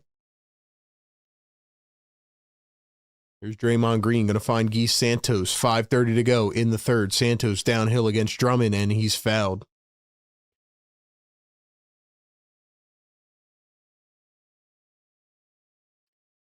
Yeah, nah, definitely can't get burned out. You know what I mean? I'm going to be going away here in a couple weeks during the All-Star week when there's nothing going on. We'll have some content out while I'm away. We'll have a few shorts probably on our IG and YouTube and stuff. And we'll probably record one video before I go away for a few days just about the thoughts on the season, second half and all that. But I'm not that excited about the All-Star week, so I'll be away for that. 9-point game. Here's Pat Spencer chucking a 3, and he hits it. Unbelievable. Just cannot make it easy, bro. We cannot make it easy, man. Edgecombe finds a cutting Watford. Watford was great in the first quarter. Hasn't really seen the floor since, I don't believe. Edgecombe going to pop up a 3 and hits. Let's go, VJ. Drop the VJs in the chat, man. Spencer out to Buddy Hield. Santos over to Post. Post up top to Hield. 3 on the shot clock. Buddy downhill. Oh, he dribbled it off his knee. He had a wide open dunk. And he dribbled it off the kneecap. Wow. Watford downhill floats it up. Drummond fouled on the backdoor cut. Drummond headed to the line. So Maxey is being doubled on every possession.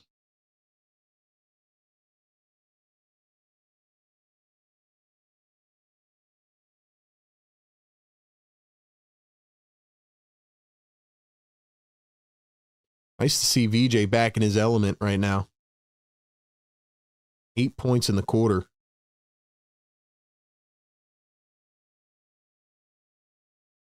Nice to see VJ getting back on track right now. They're going to need VJ in the fourth quarter as well, 100%. We are halfway to 400 likes. I don't know if we're going to get there, though. And the second one is no good. 1 of 2.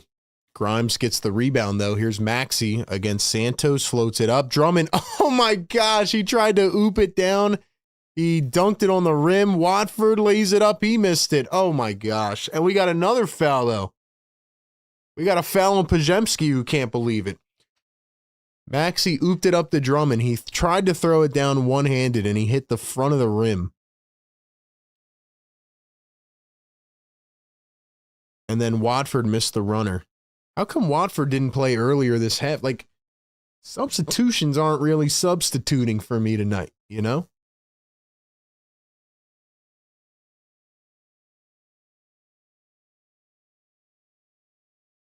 I don't know where the foul was, but we got a challenge by the Warriors. Ay, ay, ay. It is currently 11:40 here on the East Coast. I'm refreshing my Twitter here just to make sure that no other trades happened.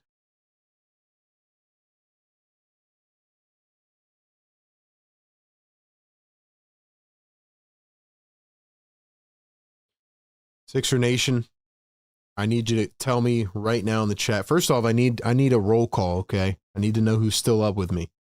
Drop some blue and red in the chat. But also, I need you to give me your final prediction on what is going to happen at the trade deadline.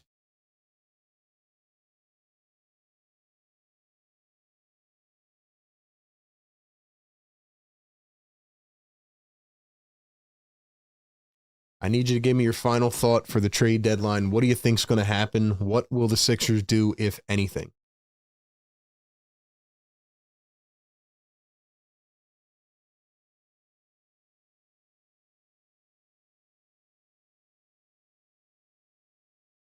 Got to give the Warriors credit defensively. They're doing a really good job at taking the ball away from Tyrese Maxey tonight. Doing a pretty good job.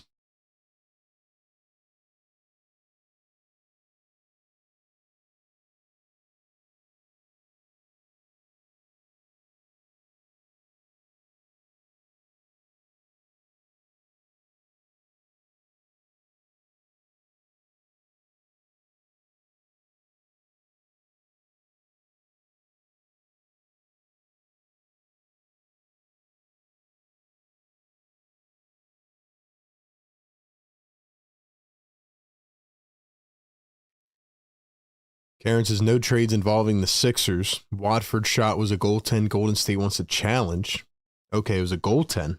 Okay. See this here. Yeah, it doesn't look like he touched it, so that's probably going to get overturned.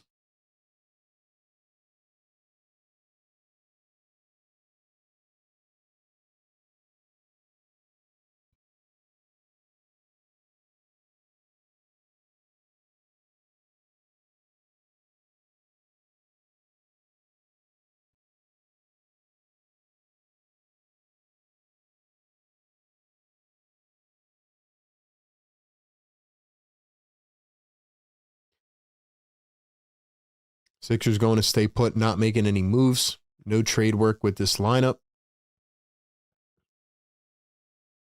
All right, so here are the Warriors. They just had a wide open cutter to the rim, and Pat Spencer had the ball bounce right off his palm.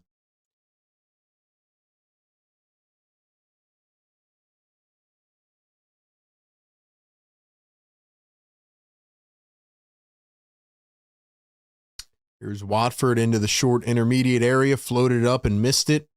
Watford is going ice cold. VJ tried to save it, and he did. How did VJ save that? Maxey Watford against the defender goes up. They called an offensive foul?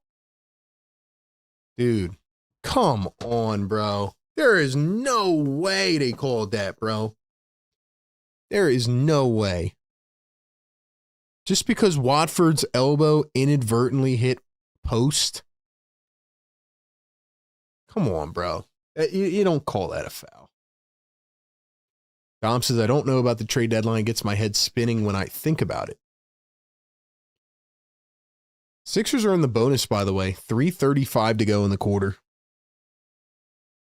Spencer up top. Spencer over to Ricard back in the game, and he traveled. So, once again, just sloppy basketball by these teams. Very sloppy basketball right now. Golden State has won 2 out of their last 6. So they've lost 4 games out of their last 6. Only beating Minnesota and Utah. Grimes, full head of steam to the rim. Contested, got it to go. Nice bucket by Grimes. Kind of torquing his body midair. Sixers on a quick run, 8-0. Santos post. Here's Pat Spencer. Spencer going to drive. High arcing float. Can't get it. Drummond the rebound. 2:58 to go here in the third. Here's Tyrese Maxey working against Will Ricard. Maxey one-on-one. Dribbles, crossover, drive into the paint. Maxey out to the corner. Watford a 3. Can't get it. Drummond can't box out. Sixers 38-20 in the paint tonight. Here's Pat Spencer. Sixers not even shooting that well tonight. Spencer just passes to himself. No travel. No travel. 3 ball. Dude, the ref literally signaled that he carried it and didn't call it. Maxey a 3 on the other end, missed it. How do they not call that? She was literally signaling what he did. Quentin Post pops a 3. He's blocked on the perimeter by Drummond. Sixers have it. Maxey all the way. Lays it in. 78-64.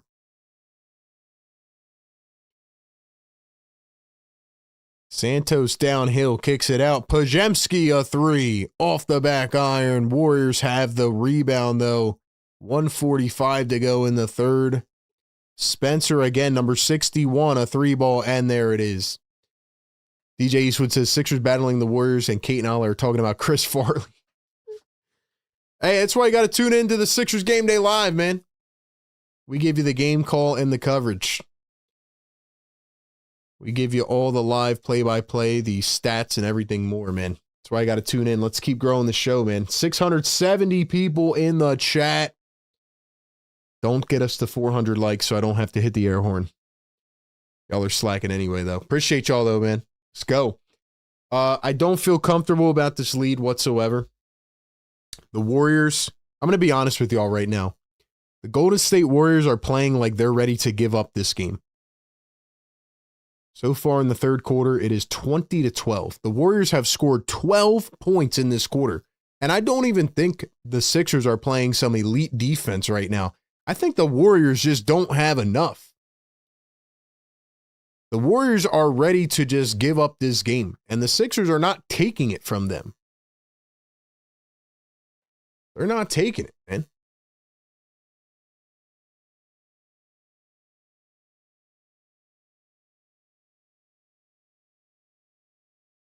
Allen says VJ Max all day, every day.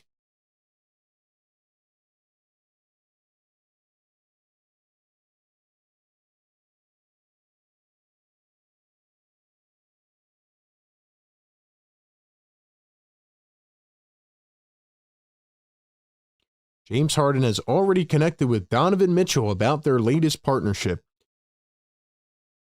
You know what really grinds my gears sometimes, guys? Like when these like mainstream reporters will like tweet out like a whole paragraph with an explanation for something that like is really not that important. Anybody else feel that way, or is it just me? I'm not here to poo-poo on them and their jobs, but like when you tweet out a whole paragraph, like for example, right, Shams Charania last night reported that the trade was going to happen. And then I get another Shams bomb and I'm like, oh my gosh, did another trade happen? And he tweets out a paragraph saying, hold on, here's Watford, drive into the lane, lays it in. Nice bucket, Watford. But yeah, he'll be like, James Harden and Donovan Mitchell have connected over the phone. Sources say they each gave each other their phone numbers last night at 11 p.m. The Cleveland Cavaliers are excited to get James Harden on a plane to Cleveland in the first thing in the morning. As Al Horford floats one in. Sources say Donovan Mitchell woke up with a smile on his face. NBA countdown coming up at 11 p.m. Join me over on ESPN as I will tell you the details more. And then he goes on TV and he's like, I watched this little clip that he put on Twitter, and he's like, what did he say?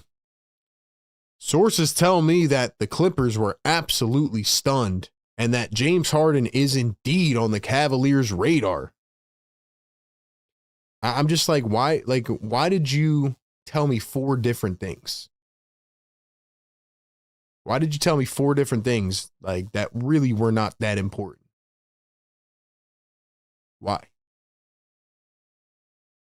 I don't know. Maybe it's just my thoughts. Scum says I can name 3 reporters who do that on Twitter.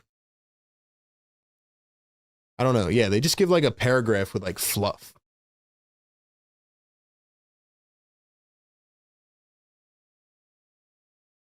Anthony Melton turning, spinning, floats it up, left it short. Melton couldn't get it. Knocked down to the ground. It is a 12-point lead for the 76ers.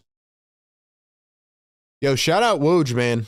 I kind of miss Woj bombs on trade deadline day. It just doesn't feel the same. Doesn't feel the same. Oubre in the corner from 3. He knocks it down. Kelly! Woo! Let's go, man. 660 people in the chat right now. Melton steps back, a 3 over Bona, and he answers. Dude, every time. Sixers just don't have an answer to stop them once they get a lead. Watford off balance 3, and that is no good. But the Sixers lead it by 13 points. Maxey's laughing about something with Watford. I don't know what was so funny, but anyway. Sixers lead it by 13. They outscored the Warriors 26-16 in the third. What? What an ugly third quarter, man. What an ugly third quarter.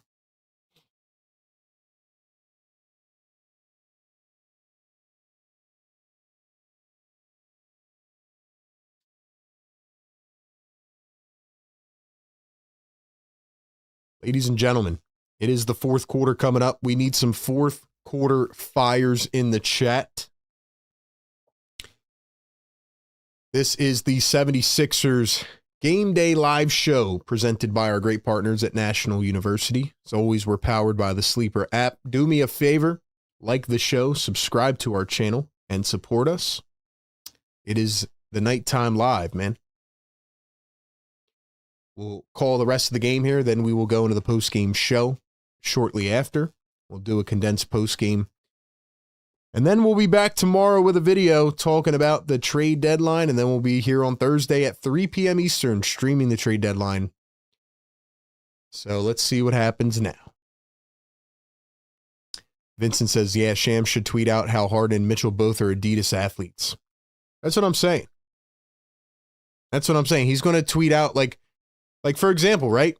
And you guys might think I'm making this up. Like, if I go over to Shams on Twitter right now, right? Like, let's look at his most recent tweet. This trade happened like 4 hours ago. Shams says, joining Sports Center at night to talk about how 11-time All-Star James Harden has landed in Cleveland to partner with Donovan Mitchell on a title pursuit. Or like earlier, right after the trade. For the Cavaliers, acquiring one of the NBA's greatest 75 players has ability to elevate a team's ceiling as they continue to contend for a title out of the East. Like, tell me something I don't know, bro.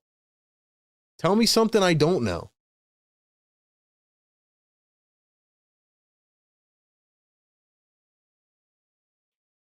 Did I ever tell you guys how I met Shams Charania when I was in Vegas for Summer League? Interesting guy, to say the least.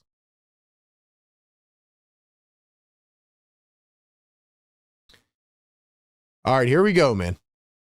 Sixers lead by 13. What's the worst that could happen? Here's Kelly Oubre Jr. Kelly against Moody. Here's Watford. It's VJ, Grimes, Oubre, Watford, and Bona to begin the fourth. Bona throws it down. He's fouled by Horford, and it is an and one. Or wait, did they call it on the floor? I think they did. They called it on the floor. Okay. Karen says we improved our third quarter, RB. Well, I don't know if the Sixers improved their third quarter. I think the Warriors were just so much worse than the Sixers. But I'll take it. Bona knocks down the first at the line. He's not getting a title in Cleveland. Same thing. Yeah, he's definitely not. I don't see it happening.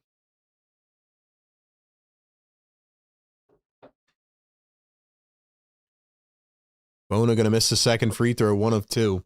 Shams looks short. How tall is he? Well, based on my height being 6'2", Shams probably is like 5'11", if I had to guess. He's definitely pretty short. Here's Al Horford. Pump fakes, dribbles, drives. Horford into the post, goes up, and lays it in. 85-73.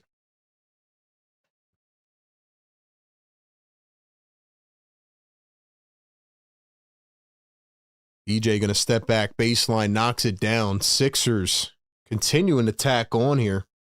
14-point game. And the Warriors turn it over again. Melton almost did a cartwheel.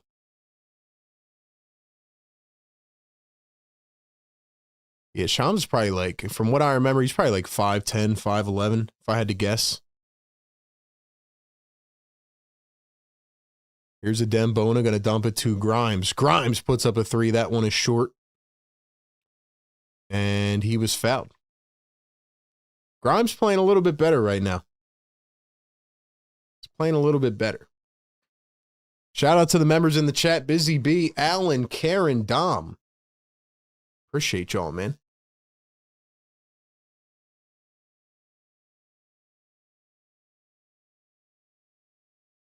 There's Quentin Grimes working against DeAnthony Melton. Trendon Watford posting up, turning, spinning, floats it up, and got it to go. Let's go, man. Listen, I'm happy for the Sixers to prove me wrong, man. I'm happy for them to prove me wrong. Even though I don't think the Sixers are playing like extremely well. I just think the Warriors are playing like crap. And there is Moses Moody chiming in with a 3 just as I say it.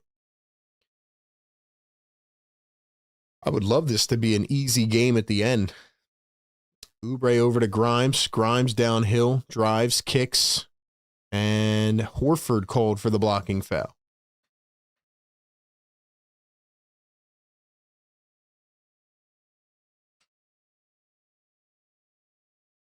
I don't think the Sixers have won 5 in a row this season. No, they've won 4 in a row. Sixers have won 4 in a row this season, but not 5 in a row.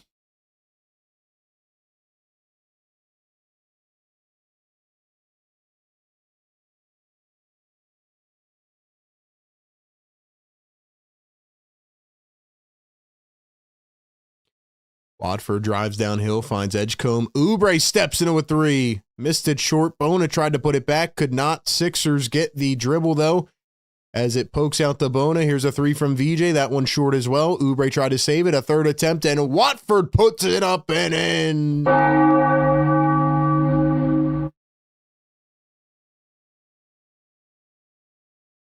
Now Moody going to chuck a 3. That one is short.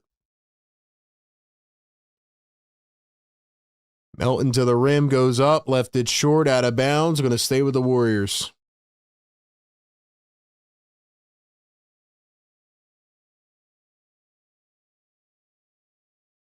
It would be very nice to get this win here and to start off the West Coast trip with 2 wins. Here's Al Horford open from the corner, a 3. He missed it. Man, the Warriors were shooting lights out in the first half. And this half, they just can't buy a bucket. They have gone ice cold. Watford to Grimes. He's wide open for 3. Missed it. No team really wants to win this game right now. Like, really put it away. Ojemski going to pop a 3, and that one goes...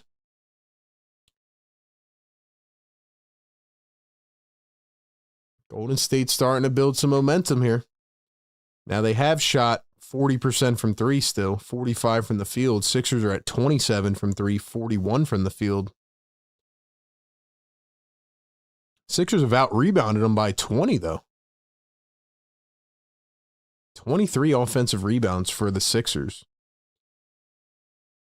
Only 18 second chance points on 23 offensive rebounds. Doesn't feel like it equates for me. Guys, 640 people in the chat. Do me a favor right now. Hit the thumbs up button. Subscribe to the channel. Get us to 51.4K tonight. Let's go, man. This is a game where the Sixers should easily be able to put this away, man. Jared has only seen the floor for 3 minutes. That's a great point, Busy. I forgot about that. 7 minutes for McCain. That's it. Still don't know why Lowry and Gordon are on the team. They need to be gone tonight.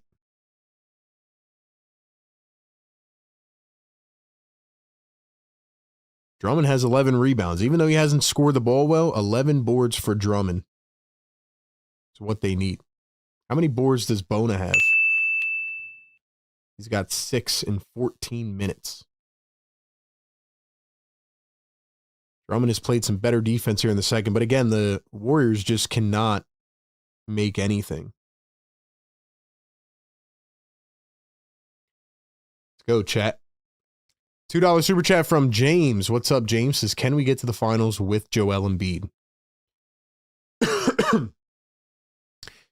With this level of Joel Embiid? Yeah, absolutely. But if Joel gets injured again, then no. But with the way Joel has been playing right now, the Joel that can hopefully play every game in the playoffs, yeah, they can get to the finals with Joel. He has to play defense, though. He's got to play defense.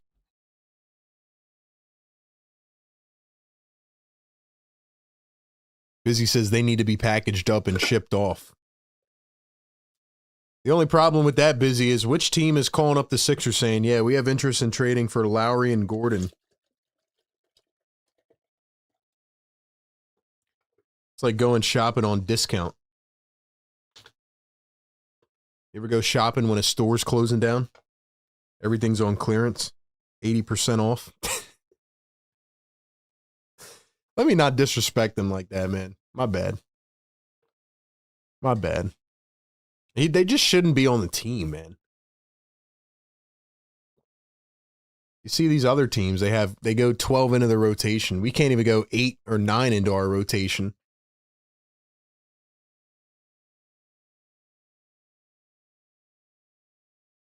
Eastern Conference points leaders per game. Joel's number 1 since December 26th. Maxey, a step back 3, can't get it to go. Tell you what, man, I did not expect Maxey to have 11 points in this game right now. But I did say it was going to be a VJ night. I did say that. So, even though, again, it's an inefficient 21, I mean, VJ's having a good game. I'm not going to take that away from him. They are doubling Maxey every time, which I think is a smart move by Steve Kerr. Barlow into the paint. Ball got poked away to the corner. Oubre, and wow, what a sequence. Oubre airballed a 3, and Barlow caught the rebound and laid it up and in. Oh my gosh. This is like an ugly, ugly game, bro. Draymond out to the corner. Ball goes through the 5-hole. Moody couldn't pick it up, went through the legs. What am I watching right now?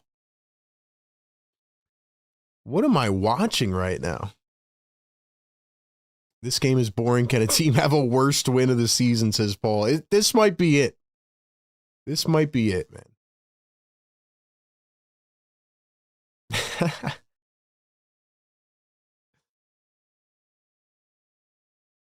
Lowry and Gordon for new chairs on the bench.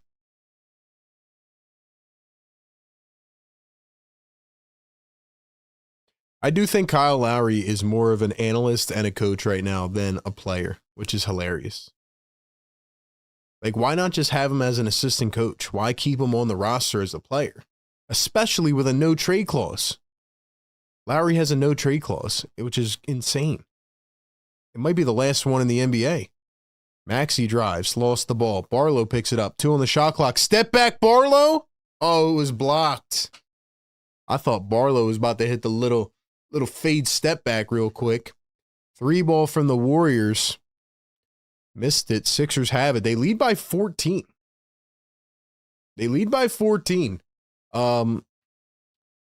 Maxey fouled en route to the bucket. Listen, this is a very ugly game, but I will be very ecstatic if they come out with a win here.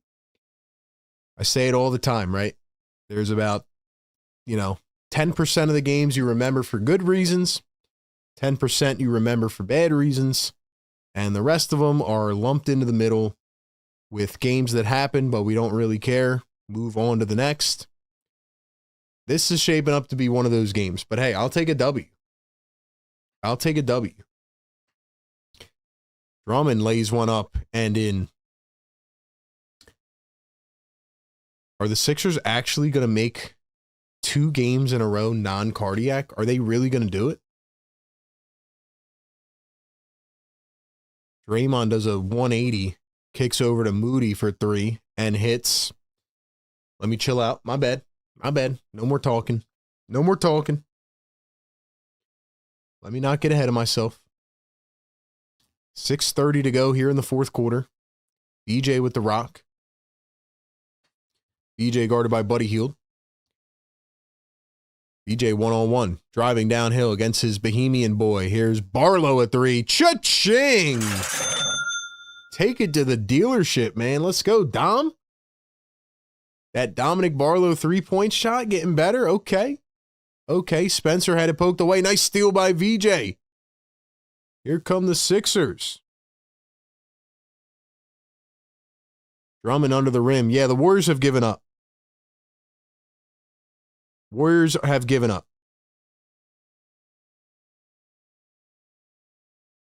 Yo. 76ers are really doing this right now. Might have to give them a standing ovation if they make 2 non-cardiac games in a row. I'm not used to this. Drop the fires in the chat, man. The Sixers lead it by 18 points, and it's midnight. Let's go. It is midnight, man. Let's go. Drop the fires. Before we get back into it, one more shout out to our great partners of the show over at National University. You got to check out all their online degree curriculums and programs. Over 150 different degree options for you. More than 1 in 3 college students right now have considered pausing their degree due to emotional and mental health stress. That's why NU offers the Peer Navigator Network, free virtual mental health counseling, and all the resources that you need to survive your academic career. Nearly 70% of college students right now are working while in school. That's why NU provides the most comprehensive degree and online program options in the U.S. for working and non-traditional students. With 4 and 8 week online courses helped to design balance work, life, and school. Last year, National University awarded $50 million plus in scholarships last year. They are invested in your education and seeing you thrive. Shout out to NU. Go apply to their new Year of You scholarship and get up to $6,000 per year on your bachelor's or master's degree. New year, new goals. Shout out to NU, who can help you meet your goals. They have been a proud partner of the show for the last 2 years. So if you are interested in checking out their flexible online curriculum program offerings, click the link down in the description or the live chat and get more info today with National University. All right, back to the chat we go. Let's see. We got a $5 super chat from James. James says, I love Maxey so much, but Embiid can score 30 in 1/3 of the effort Maxey can. Maxey will eventually get there. He is him. Once again, I feel like we don't need to pick sides, I feel like we can have both of them coexist. Maxey and Joel. I think that duo, I think that combination can be very lethal as long as they stay healthy. But yeah, man. Vic says, I hope we can get a double song after the victory. We can only get a double song if we get to 500 likes. That's the new rule. We're at 396 right now, so we'll see. But shout out to the chat, man. Whoever picked the blowout in this game starting to look pretty good. Melton misses a 3. We got a foul on the rebound. Busy B holding it down in the chat. And also, let me drop our link tree one more time so you guys can follow us everywhere. Trying to grow across all social mediums. VJ's on triple-double watch, says Vincent. VJ's got 21, 7, and 6. Probably too late for it, but Sixers looking for their first 5-game win streak of the campaign. And by the way, guys, I didn't mention this at the beginning, but this is game number 50. Can you believe we're 50 games in? TE says, RB, shout out to the Philippines. What's up, man? Shout out to the Filipino viewers. What time is it in the Philippines right now? Sixers have 5 guys in double digits. Nonetheless, an ugly, gritty win if they can finish it off. Barlow, corner 3, can't knock it down. Drummond gets the rebound, had it poked away by Pat Spencer. And Buddy Hield had it poked away by VJ. I really like how VJ takes like certain matchups personally, like knowing that he played with Buddy on the Bohemian national team. He's just going to go even harder tonight. Melton finger roll into the hoop. 16-point game. It ain't over yet.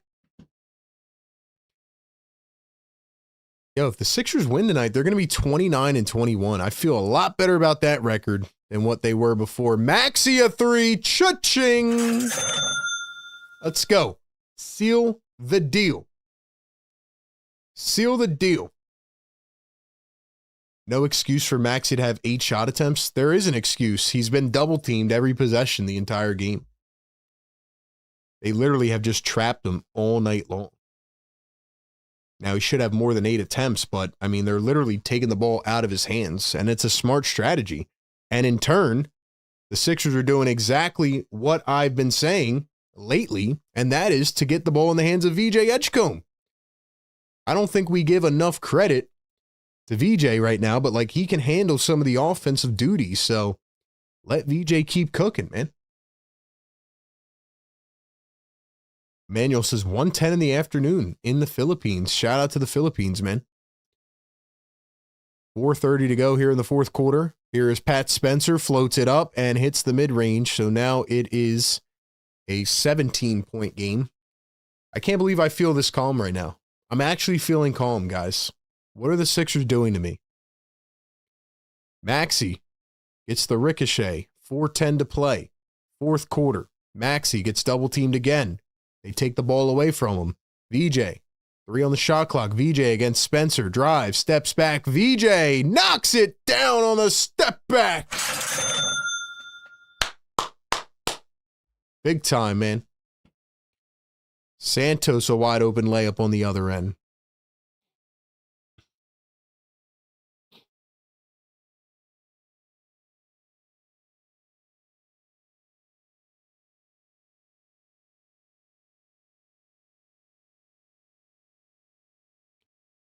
Drummond a 3. Knocks it down. Drum God with the 3. It might seal it, man.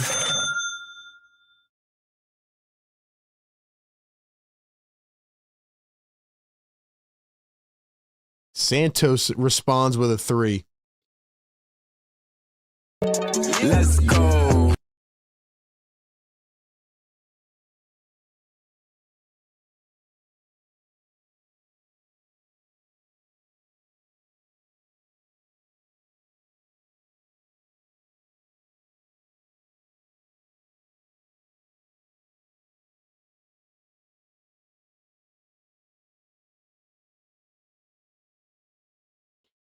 Sorry, guys. I'm reading this quote from Ramona Shelburne. Let me read this to you guys, okay? Because here we go with the paragraphs from the reporters.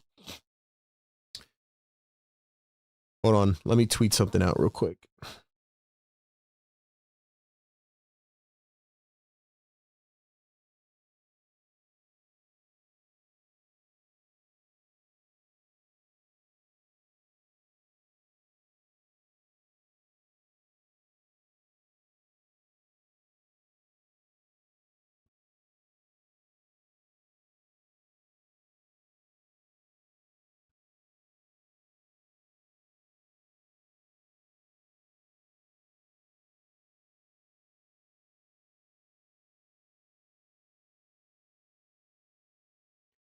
I can't believe the Sixers are actually winning back-to-back games, non-cardiac. $5 super chat. James says, regardless, I'm happy we're able to win without PG and Embiid. This means so much going forward. I think we will be great without Paul George. I still think we're going to miss his defense against better teams. I'll be honest. The Warriors are just playing awful in the second half, but I'm glad that they were able to get a win without Embiid and give him some rest as well. Ramona Shelburne says, just spoke to a reflective James Harden who denied asking for a trade and thanked the Clippers for the opportunity to play the last 2.5 years in his hometown. In life, not even just basketball, when things don't work out, there are ways to end things in relationships without having to crack each other. Okay, maybe we don't see a future with each other. Maybe we just outgrew each other. Whatever the case may be. As VJ lays in another one. Maybe we outgrew each other. I feel like every other situation wasn't like that. That's why I can respect blah, blah, blah. Then there's 3 more paragraphs here. Wait, by the way, it's just absolute bogus. 3 ball from Golden State, air ball. The Warriors have brought in the cleanup crew. I think it's officially over. I mean, it's just absolute bogus. The Clippers just won 17 out of 21 games. They just won 17 out of 21, and he's going to say, I didn't even ask for a trade. Okay. Pretty weird that the Sixers starters are still in right now. Watford a 3, and it's money! Woo! Nurse, get the freaking starters out, bro. Get the starters out. There we go. Jabari Walker, Janai Broom in the game. Here, let me read the rest of this real quick. Harden said he, quote, didn't want to feel like I was holding up the Clippers in their future. I wanted them to actually have a chance to rebuild and get draft capital. They got 1 pick, bro. In Cleveland, I see an opportunity to win in the East. They have a very good team, coaching staff, all the above. So as much as I wanted to stay in LA and give it a go, I've never won before. As a basketball mind, I think we have a better chance.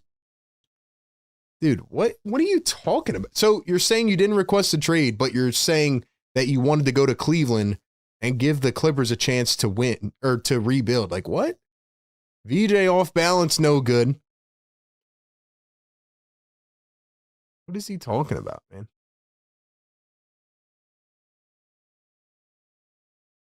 Battle on the Sixers. It is going to be on Jabari Walker.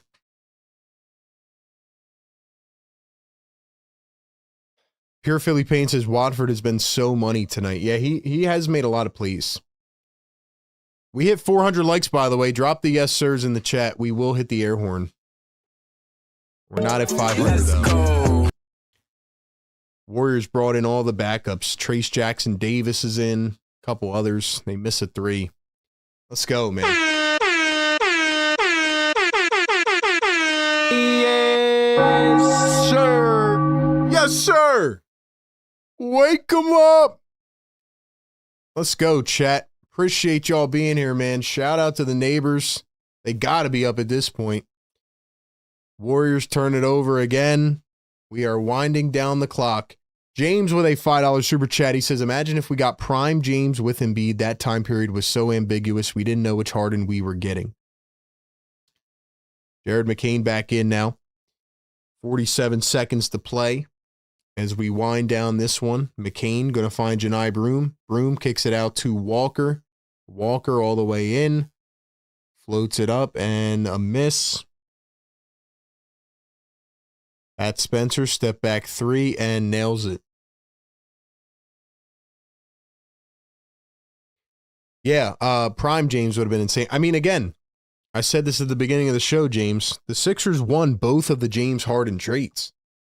It was the right move at the time because they got off of Ben Simmons' contract, but Sixers just couldn't get it done. And like I said, Harden did a lot of good for the Sixers, but also he quit at the end of it. So, but yeah, prime Harden was different, 100%.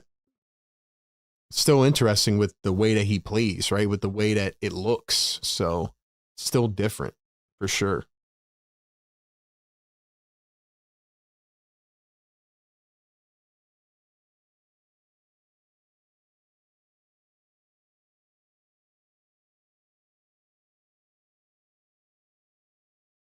Wow.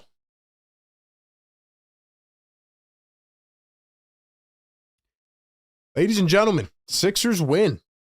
Drop those W's in the chat. Drop the yes, sirs. Drop the play the songs. We are going to go over to the postgame show, have a condensed postgame. I got to be honest, I'm very surprised.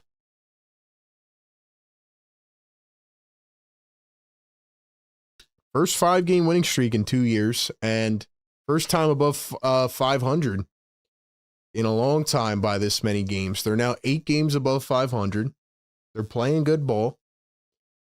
And I got to be honest, man, I mean, I did not expect this. I was completely wrong, and I will be the first to admit it. I thought this was going to be a cardiac game for whatever reason.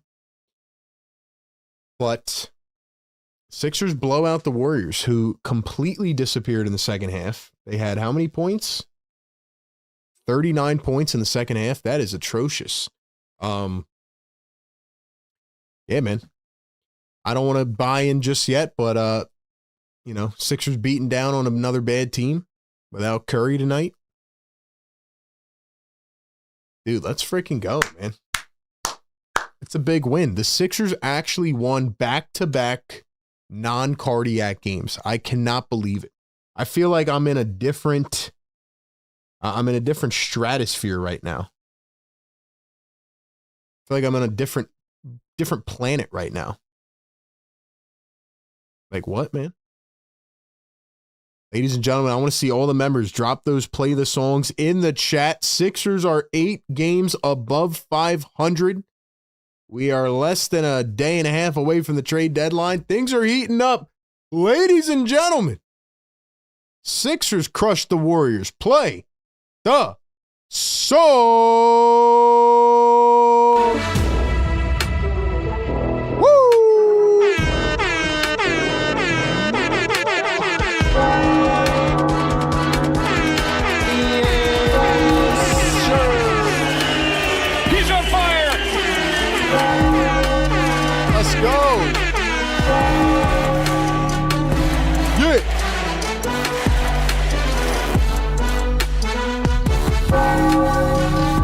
Yes, sir, man.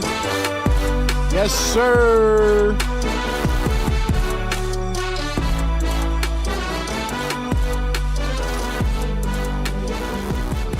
Yes, sir, man. Yes, sir. Yes, sir. Now, I know a lot of you are probably going to go to sleep. I advise you to listen back on the post game tomorrow. We will talk about this game, though, which was pretty ugly for the most part. Pretty ugly game. However, they finished off strong and they got the W. And the most important part is that they are back on track now. Like usually this season, it feels like, this is a game where they would slip up, where you think they should win by a lot and they would slip up. But every starter went into double digits tonight.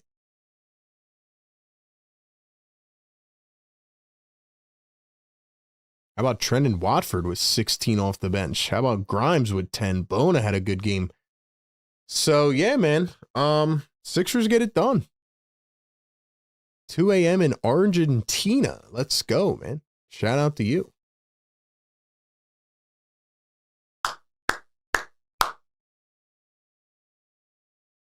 Let's go, bro. No PG. No Embiid. No problem. Sixers have won 5 in a row. First time this season. And they played non-cardiac back-to-back fourth quarters. I mean, are we turning the corner, man? Chat, are we turning the corner?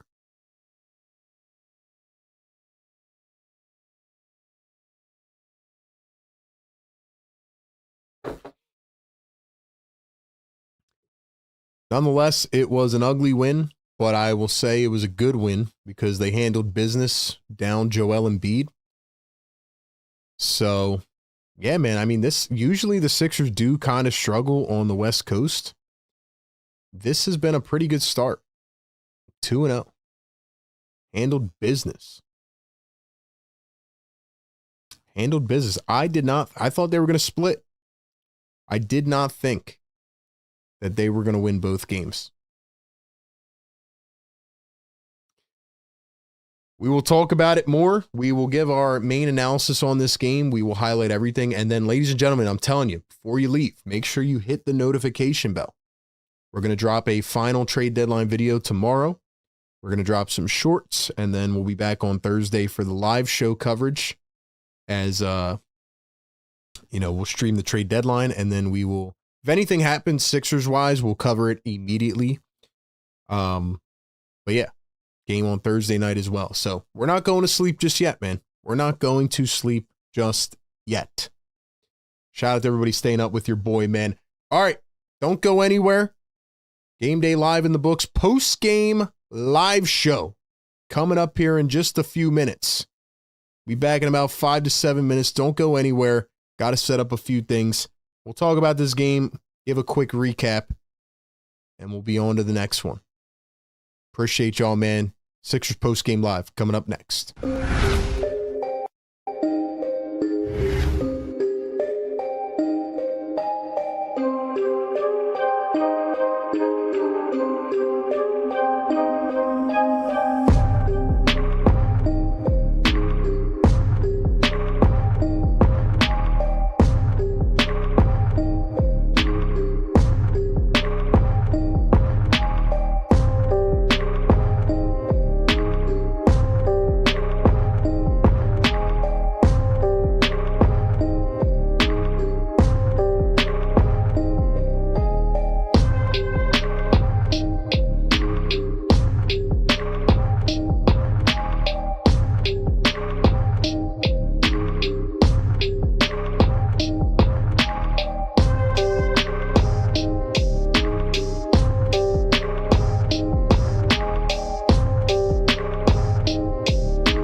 is. Welcome, welcome, welcome. Ladies and gentlemen, welcome on into the 76ers post-game live show right here on Philly Take with RB. Hold on. Let me fix my mic real quick, man. Hold on. Give me 1 second. Hold up.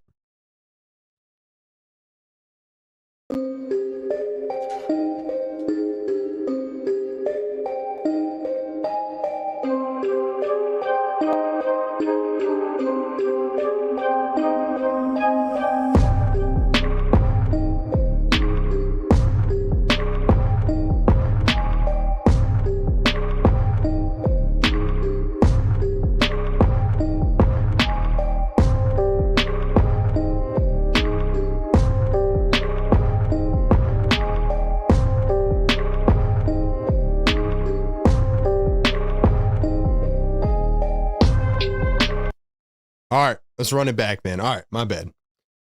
Hopefully it's good now.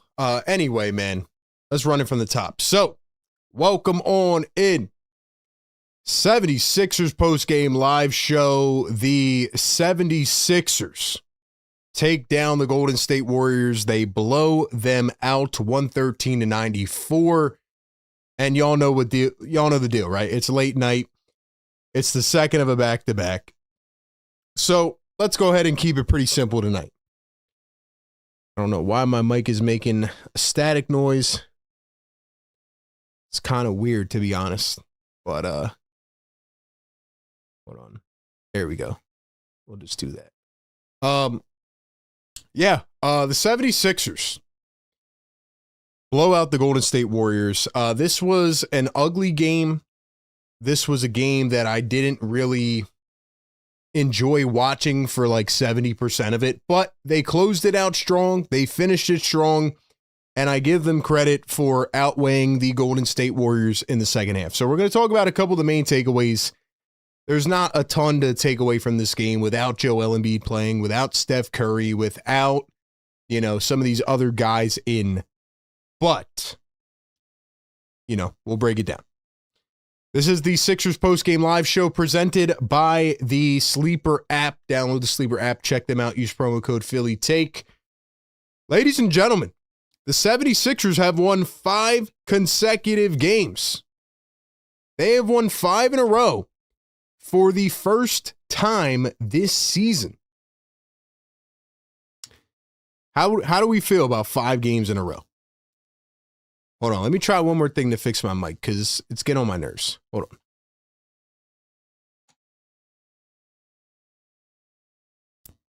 on. Let's see if that works. All right. It's getting on my nerves, bro. All right. Hopefully, can you guys hear me? Like, is it staticky on the mic? Let me know. Because for me, I just hear like a loud static. I don't know what it is. But anyway, let me reconfigure my thoughts. Obviously, we are a day away from the trade deadline, right? Things are hectic. We're talking about all these trades going on. The Sixers just needed to get a W tonight. They needed to handle business. They needed to come in here and do what they could on the second of a back-to-back. But they made it hard on themselves, especially for the first half. They made it hard where they came in and the Golden State Warriors were battling. It was a pretty close game at halftime, and we're sitting there saying, uh-oh, here we go. Blood pressure going to rise. We're going to the fourth quarter, and we're going to be down to the wire again. But I will say, the Golden State Warriors literally gave up in the third quarter. And like I said, the 76ers have won 5 in a row for the first time this season. For the first time in a couple years, I believe. They're now 8 games above 500. And for the first time all season, they played back-to-back non-cardiac fourth quarters. Could you believe it? I couldn't. I'm sitting there waiting for my blood pressure to go up. And the 76ers, hold on, sorry, we just got a Shams bomb. Let's see. What did Shams say? I just want to make sure we don't miss anything. Okay. False Shams alert. We got to be on reactive mode. All right. Yeah. No Shams bomb. No Shams bomb. Never mind. It's a false alert. I got baited. Okay. But yeah. So for the first time this season, the 76ers have won 5 games in a row. They seem to be playing better basketball, even though there has been a lot of ups and downs. And for the first time in a long time, they are 8 games above 500. They're 29-21. And for the first time all season, they did not raise our blood pressure in the fourth quarter. No, they played back-to-back non-cardiac games. We were not sweating at the end, and I was very surprised about that.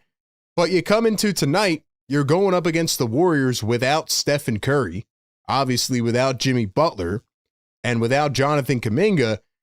All things led to the Sixers getting a really big win. I said earlier on, this should be a game that you blow them out, but for some reason all season, the Sixers have done this where they make these types of games very hard.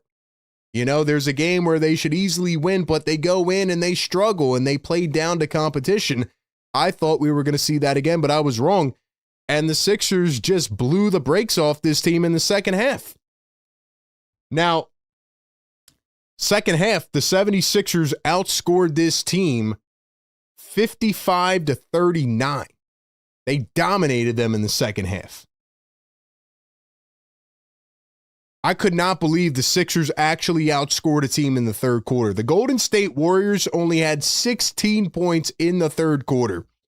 This game went from a 20-4 run by the Sixers to start, then a 17-2 run by the Warriors, and then you come back in the third quarter, and the Sixers go on a 9-0 run right out of the gate, and they never looked back.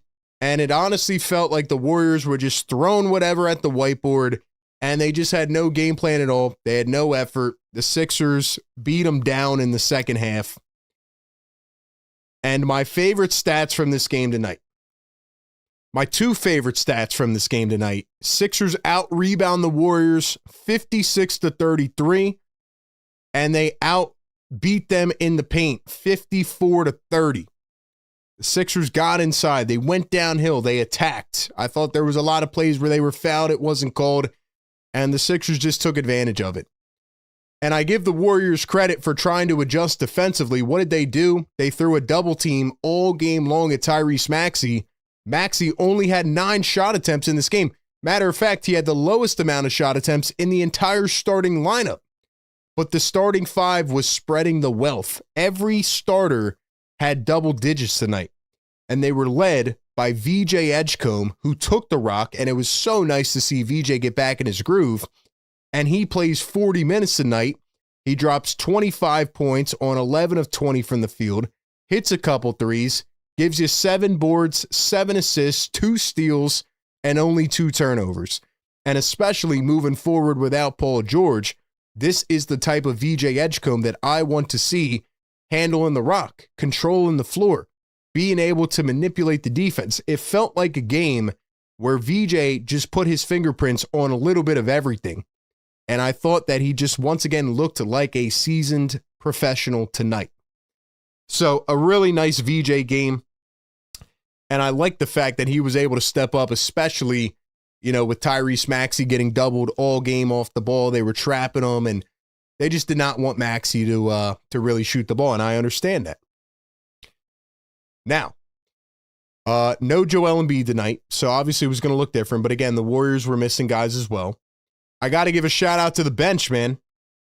You see how easy things are when the bench is actually capable? Trendon Watford, 27 minutes, 16 points, 8 boards, 3 assists, 2 blocks.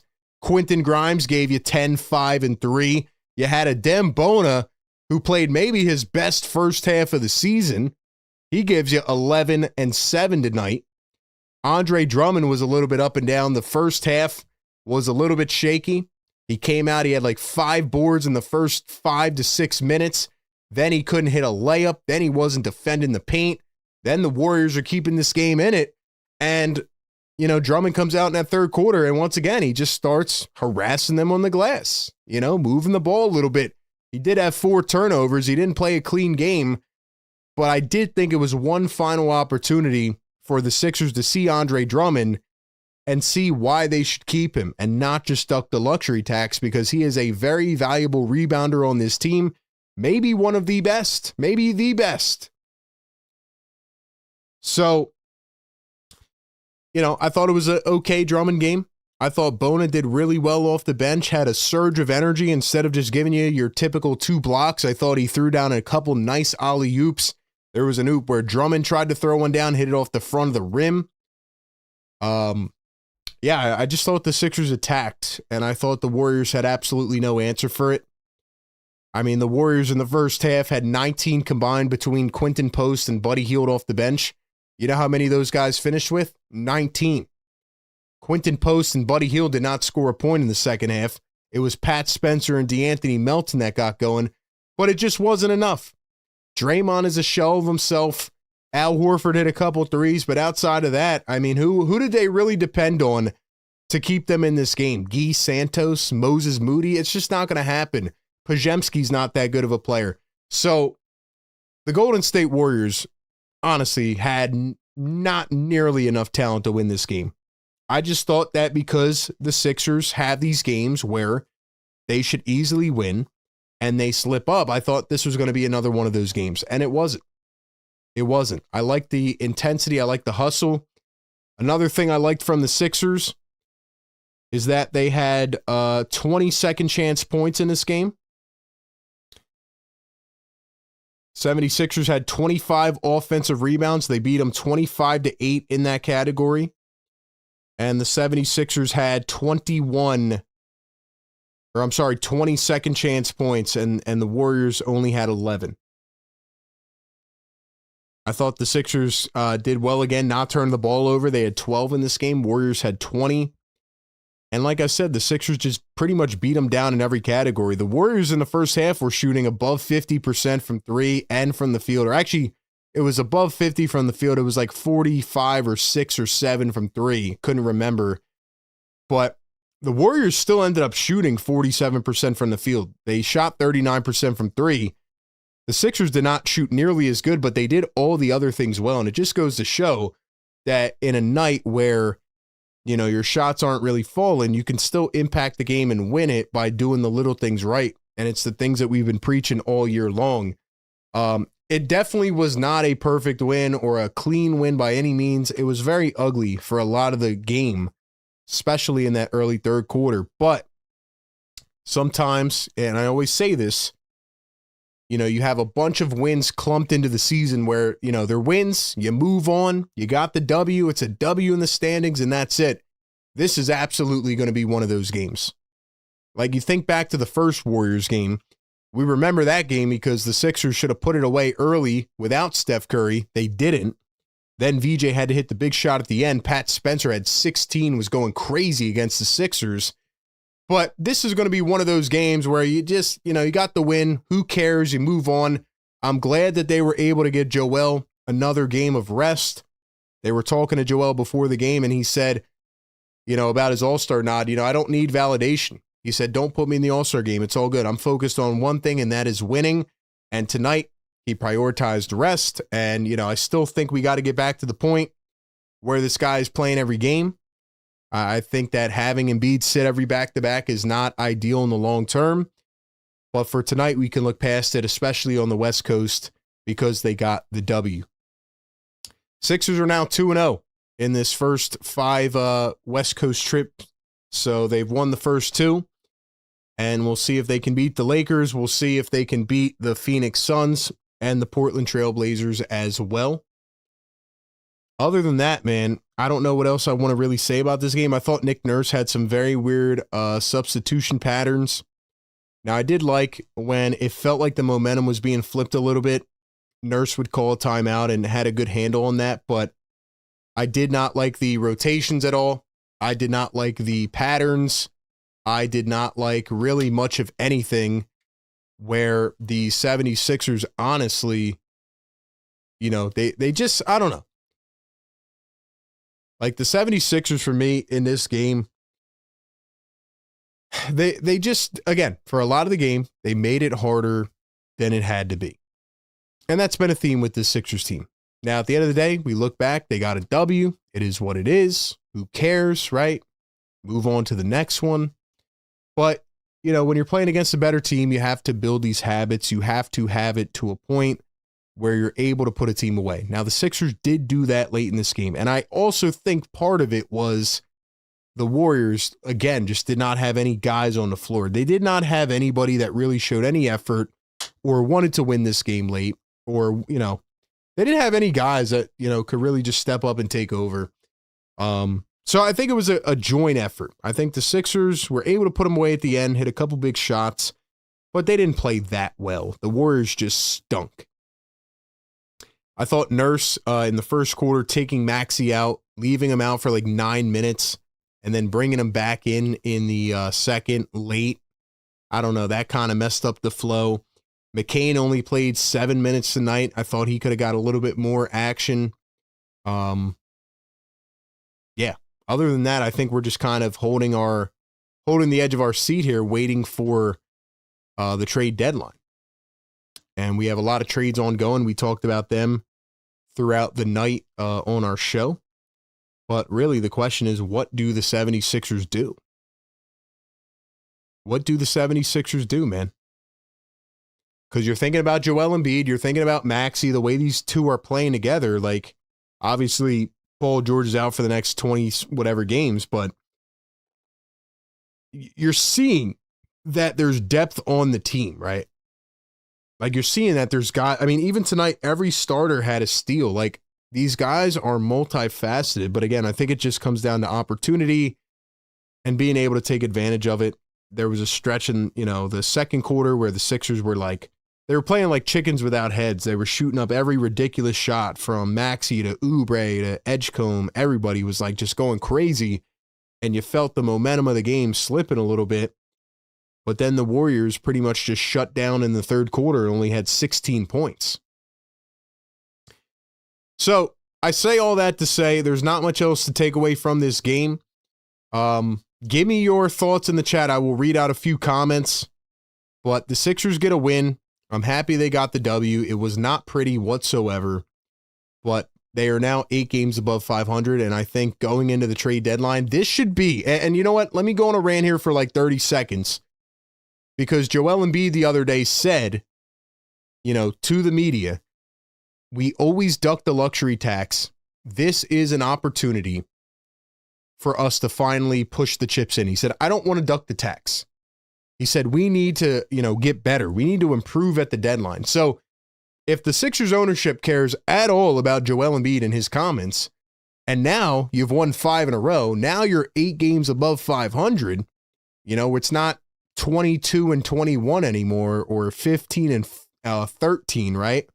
You're now 29 and 21. So you're now finally building that cushion. The Sixers need to do whatever it takes to go and add in the next 24 hours. They need to build. They need to give themselves the best chance possible. Now, James Harden's with the Cavaliers. A couple other East teams are probably going to make a move in the next day and a half. If the Sixers go into this deadline with the mentality of let's trade Drummond, duck the tax, and be fine, I think it is doing a disservice, because you finally have a chance to give a healthy Maxey and Embiid a run here. You got to do it. You have to push the chips in, especially with PG now out. You're going to need to add some more depth. So that's my thought. What do you think? Do you agree? Do you disagree? What do you think the 76ers are going to do? That is what I want to hear from you. And before I read out some of your comments, real quick, one more shout out to our great partners of the show over at Sleeper. Every game we make our picks. We make the picks on Sleeper. You can do the same thing by downloading the Sleeper app, using our code PhillyTake, and getting a 100% deposit match up to $100 over on the Sleeper app. So let's see how our picks did tonight. Last night we were 3 of 4. We had Andre Drummond over 9.5 boards. He goes for 12. That's a money pick. We had Edgecombe over 15.5. I said that he would have a big night tonight. 25 out of VJ. I did think Maxey would lead the game, but VJ was incredible. 25 for VJ. DeAnthony Melton, I had under 15.5, and DeAnthony Melton goes for 10. And then I had Pajemski under 1.5 threes. He ends up going for 2. So Brandon Pajemski screwed up the parlay at the end. We go 3 for 4 again. Hey, still a successful night. And you can do the same over on Sleeper. Download their app, sign up, use our code PhillyTake. Win up to 1,000 times your payout on the Sleeper app. Terms and conditions apply. See Sleeper's terms of use for details. Operational in over 25 states. Check out Sleeper and please gamble responsibly. But we're on a run right now, man. We are on a run, and the 76ers are on a run as well as they pick up their 5th consecutive win. What do you guys think, man? What do you guys think, man? Player of the game, by the way. I know we do our player of the game. Has to be VJ Edgecombe. I thought he impacted the game in every way, from driving, scoring, to facilitating, to just hitting the big shot when they needed it, whether it was a dribble drive, contested off-balance layup, whether it was stepping into a big three. He had a couple dribble, turnaround, fadeaway, mid-range shots. Every time the Sixers needed a big shot, VJ stepped up to the plate, and he got it done. And VJ Edgecombe deserves some love tonight for the way he played this game, especially with Maxey getting doubled off the ball from the rip. It was VJ who knew he had to take it on the chest. He had to wake up and play better because he's been in a rut. And it was really nice. I thought this game could definitely give VJ some confidence and get him back in his groove. So shout out to VJ Edgecombe. He did a little bit of everything tonight. He is definitely the MVP of this game. All right, chat. We'll read a few comments before we get out of here. Give me your thoughts. What do you think? What will happen at the deadline? What do we think? Linnell says, get a power forward. Well, how about Dominic Barlow? Hit a couple nice threes tonight. Shots looking a little bit better. He's improving, right? Shout out Dom Barlow. Didn't have a 26-16 game, but he had a 10-6-1 game. What else? Now's the time to make a move and go for it all, says Joseph in the chat. Cool J says, I agree. This go around, we need to focus on the bench. Yeah, Grimes a little bit up and down, a little bit inconsistent. Eshan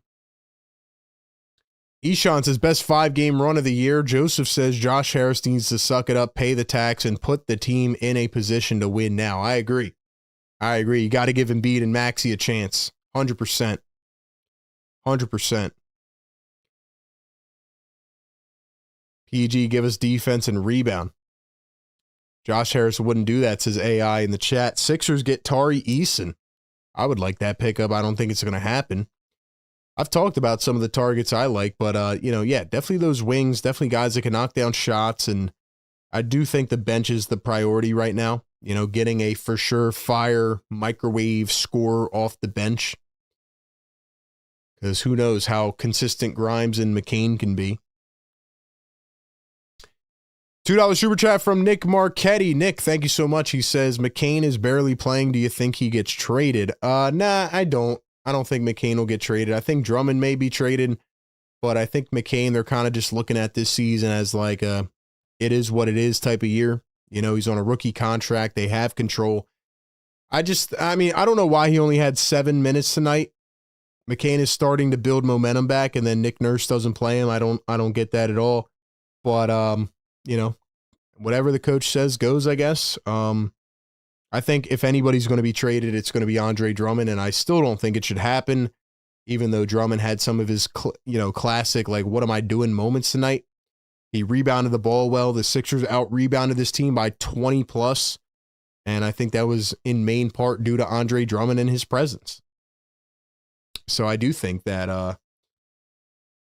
I don't think the Sixers should be trading away. I think they should be trying to acquire, a bench scorer, or a wing or a Sadiq Bey or whoever, right? Like a Tari Eason, like you guys said, and we'll see what happens. There's a lot of big trades going on right now. Beer Batter Gummy Shark says Grimes, McCain, and Edwards are a worry for me after last season. Yeah, Edwards doesn't get any minutes. Even Jabari Walker doesn't get any minutes. So I don't know. It's hard to know with the rotations and the way that these guys are being played versus not played. Bassey was signed so Barlow can continue playing. Yeah, I agree. Barlow's he's gonna get converted soon for sure.